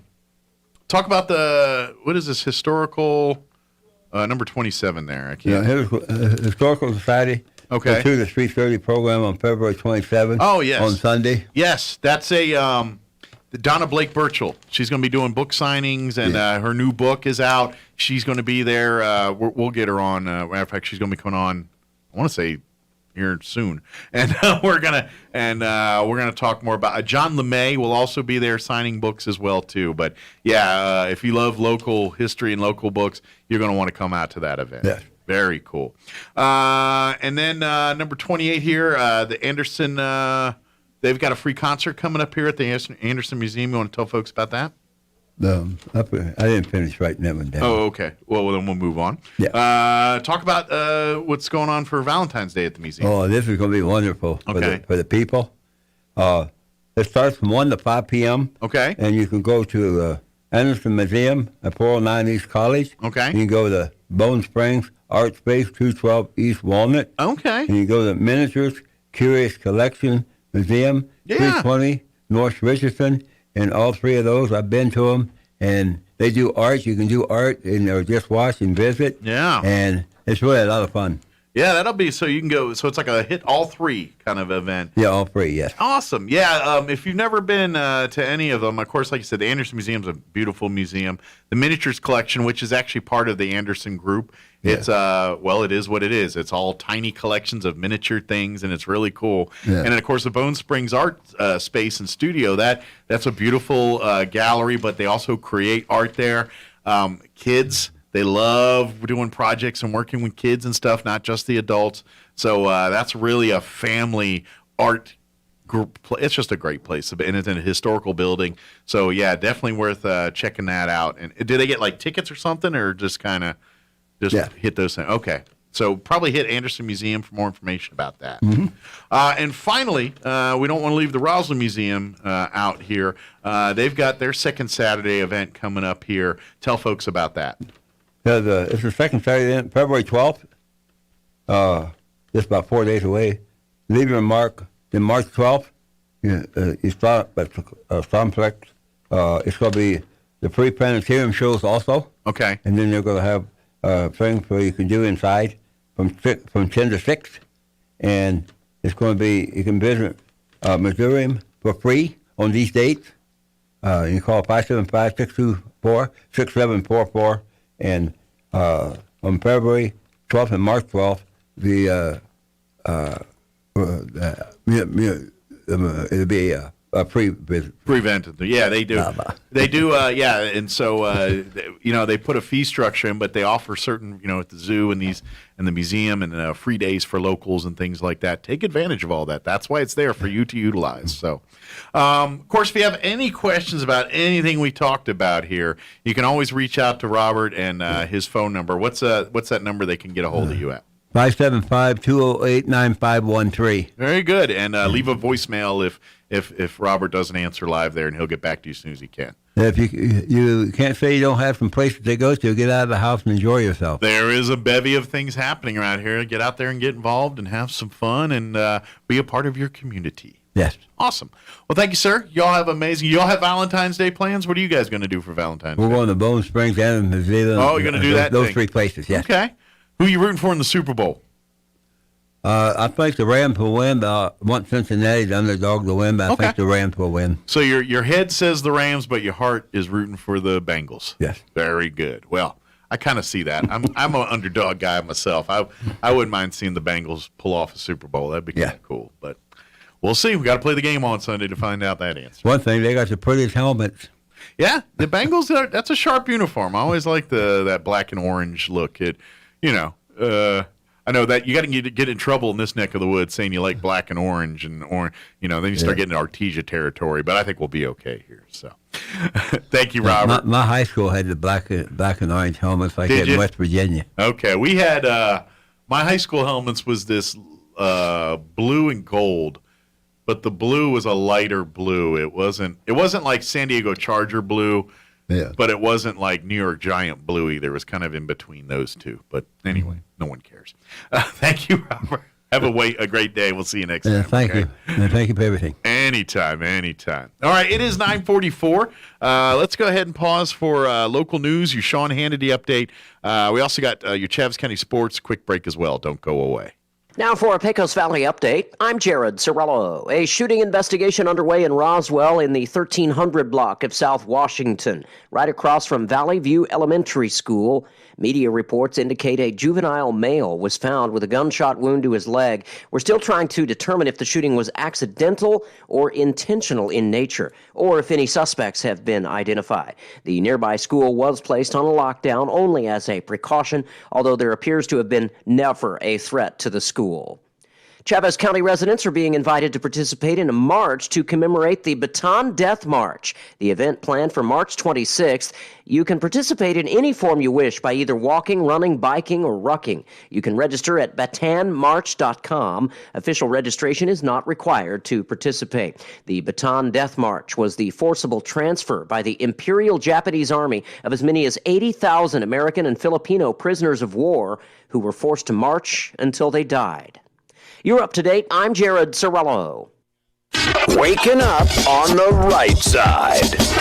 This is the Sean Hannity Morning Minute. Johns Hopkins came out with their blockbuster study last week that all the lockdowns and draconian measures only reduced mortality by 0.2% in the U.S. and Europe, and it should never be considered as an option again. NBC, ABC, CBS, MSDNC, fake news CNN, they didn't want to talk about it. The WHO chief, they have been nothing but propagandists for the communist Chinese, stressing collaboration on the COVID-19 origins. We already have all the information that we need to know. We have Fauci's emails. We have the Intercept's 900 documents. We have Project Veritas's documents and research. And then we have the NIH's own documents which show they knew that it was gain of function. From coast to coast, from sea to shining sea, it's the Sean Hannity Show. Every 4 years, the world's greatest athletes compete for gold. Team USA wins gold! That time is now. The Winter Olympics are coming to NBC and Peacock. Team USA would not be denied! 17 days of action, excitement, glory, and history in the making. The United States wins gold! Don't miss a single epic moment. The Winter Olympics continue tonight on NBC and Peacock. Finding great candidates to hire can be like, well, trying to find a needle in a haystack, but not with ZipRecruiter. Its powerful technology actively finds and invites qualified candidates to apply to your job. So while other companies might deliver a lot of hay, ZipRecruiter finds you the needle in the haystack. See why 4 out of 5 employers who post a job on ZipRecruiter get a quality candidate within the first day. Try ZipRecruiter for free at ZipRecruiter.com/free. That's ZipRecruiter.com/free. I'm meteorologist Steve Hamilton with your Pecos Valley weather. Our temperatures will be pretty mild over the next couple of days. High pressure is parked over western Texas and also the Four Corners area, and that means fair weather for us. Plenty of sunshine today. Our highs in the mid-60s. Overnight, maybe a few clouds and cold with our low dropping to the mid-20s, and then we're looking at low to mid-60s again on Wednesday and sunny, nice on Thursday. I'm meteorologist Steve Hamilton, and that's your latest forecast. It's time for the Chavez County Sports Report. Well, just like the boys' contest between Goddard and Artesia, which we told you about yesterday, the girls' contest on Friday, which preceded it, was also very close, and Goddard pulling out a victory. Goddard wins that one 51-48. It was 43-41 when Erica Cannon hit a field goal, and then that was followed by an Alexis Hoover three-pointer to extend the lead to 48-41, and Goddard held on. Alexis Sandoval, 22 points for the Rockets, who are next in action at Portales Friday night. Now, in between, they had lost to Hobbs 63-26 on Saturday, but that's non-district. Roswell, meanwhile, was playing a district contest Friday night against Clovis, losing that one 49-33. It's a tough task tonight for the Lady Coyotes. They're at home against those same Hobbs Eagles. The Sports Report brought to you by DSI. Call DSI for all your office technology needs. I'm Eric Butler at Roswell's Talk FM 106.5. With the Wall Street Business Report, I'm Rich Thomason. Hyundai and Kia telling owners of almost 485,000 vehicles in the U.S. to park them outside because they can catch fire. Recall notices will be going out to owners of the vehicles in question. The U.S. trade deficit soared, hitting a record $859 billion in 2021. British energy giant BP reports its biggest full-year profit in 8 years, bottom line boosted by soaring oil and gas prices that have hiked domestic fuel bills for millions of people. The co-founder of Peloton, John Foley, stepping down as chief executive after an extended streak of turmoil at the exercise and treadmill company. It's also cutting 2,800 jobs worldwide.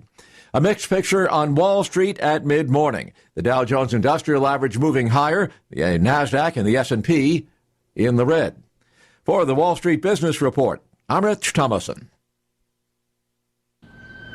It's scary how often we hear those police sirens lately. Oh, this is the new normal under Mayor Dennis Kintai. I just don't feel safe these days around Roswell, and I'm worried about our kids. I know. It's very concerning. Murders are up 140%, and robberies are up 142% in the last 4 years under Kintai. What? Yeah, and assaults are up 263%. That's unbelievable. And I heard the other day that Roswell pays their officers a starting salary $10,000 less than Hobbs and Carlsbad.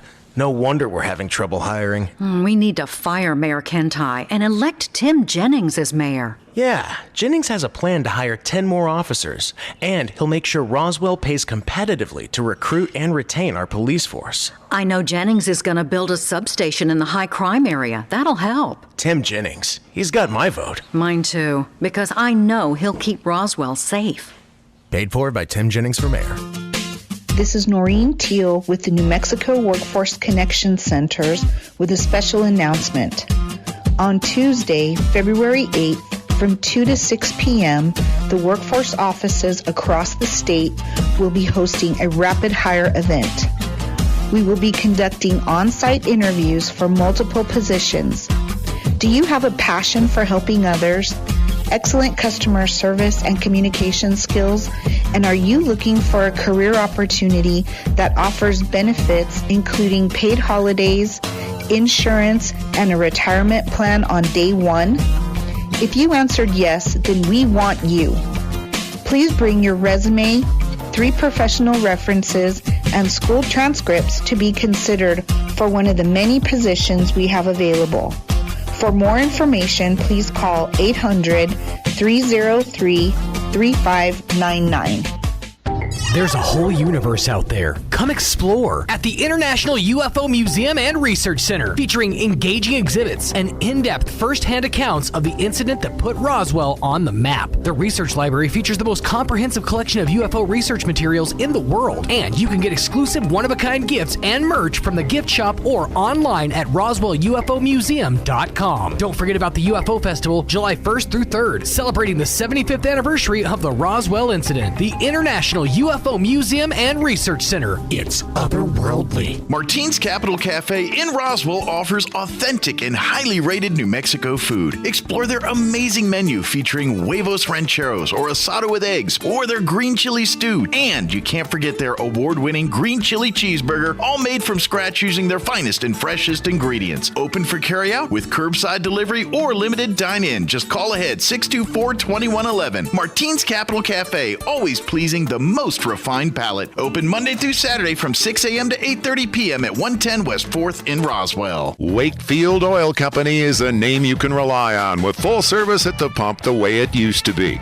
You can expect service in just 15 seconds. They offer bulk fuel and oil services and even diesel exhaust fluid. Wakefield Oil Company will deliver to farms, ranches, dairies, the oil fields, and more with dependable service you can count on. So the next time you need service or delivery, go with the name that locals have trusted since 1983.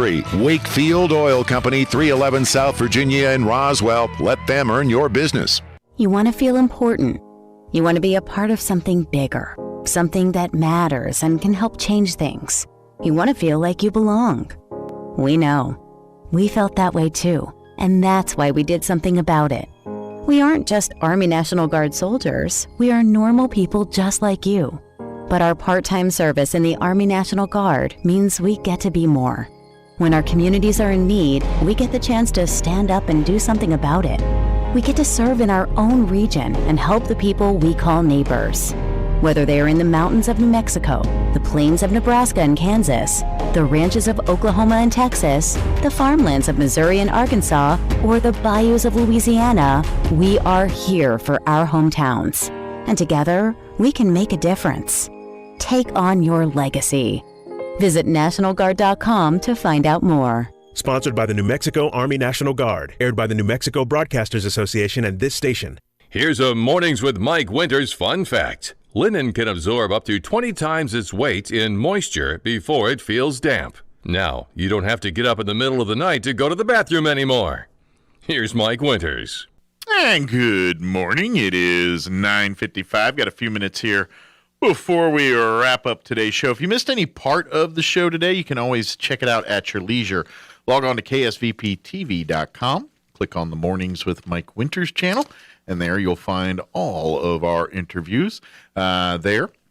This morning, we had gubernatorial candidate Greg Zanetti join us in the 7 o'clock hour. Had a great conversation with him. By the way, he's going to be hosting a meet and greet this evening at the Roswell Chamber of Commerce, 131 West 2nd, beginning at 5:30 this afternoon or this evening.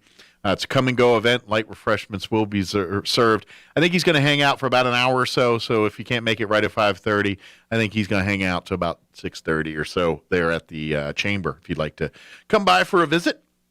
And then last hour, 8 o'clock hour, we had Pastor Troy and Julie Smotherman join us from Church on the Move. They've got their Joy of Marriage conference happening the 17th through the 19th at Church on the Move. You can go to their website and get your reservations for that. Had a great conversation with them. If you're a married person, I highly recommend you go back and check that interview out and learn more about their Joy of Marriage conference. And, of course, just a few minutes ago this hour, we had Robert Reynolds fill us in on all things happening around Roswell and surrounding areas.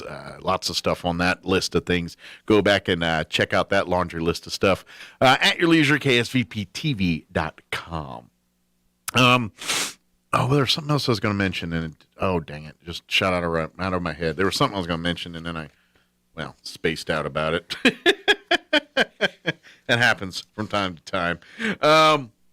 I do want to remind folks that All Saints Catholic School, they've got their annual Mardi Gras event. That's going to be coming up here, their 27th annual Mardi Gras gala and dinner and dance. All the benefits, the proceeds from the event will benefit All Saints Catholic School. The event will take place. Where'd the date go? I'm looking here. Did I not print off the date? It's the end of February here at All Saints. Doors will open at 6. Be 6 to 11 at St. Peter's Catholic Church Gym there in Roswell. Menu is Cajun American cuisine provided by Peppers.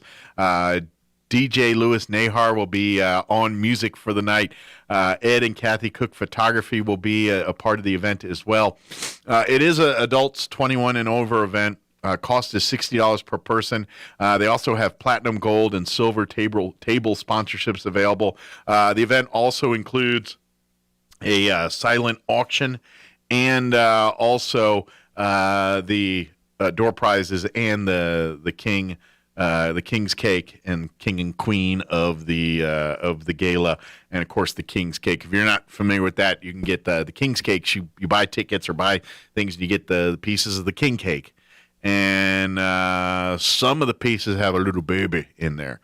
So look for the baby before you start eating the cake. Just don't start chowing down. Might be a choking hazard. But dig through there, and if you get the baby, you get into various prizes. You get in the drawing for some amazing prizes and things. So it's a lot of fun. But again, all of the proceeds go to help All Saints Catholic School. Look for All Saints Catholic School on Facebook.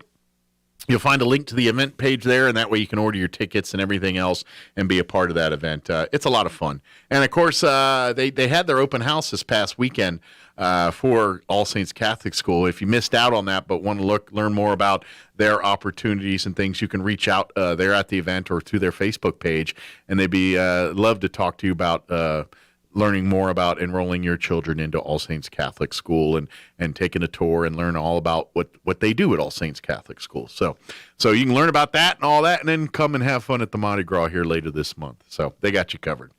All right. Well, that's going to about do it for us. It is 10 o'clock, time for us to wrap up today's show. Cannot thank each and every one of you enough for allowing us to be a part of your day. It means the world to me. Thank you very much for tuning in. For a couple minutes or for 3 hours every day. It's very appreciative. Have an amazing day. We got Travis and Sexton coming up next. We'll be back bright and early, 7 a.m. mañana. Have an excellent day, everybody. We'll talk to you tomorrow. Talk radio has landed on the all-new 106.5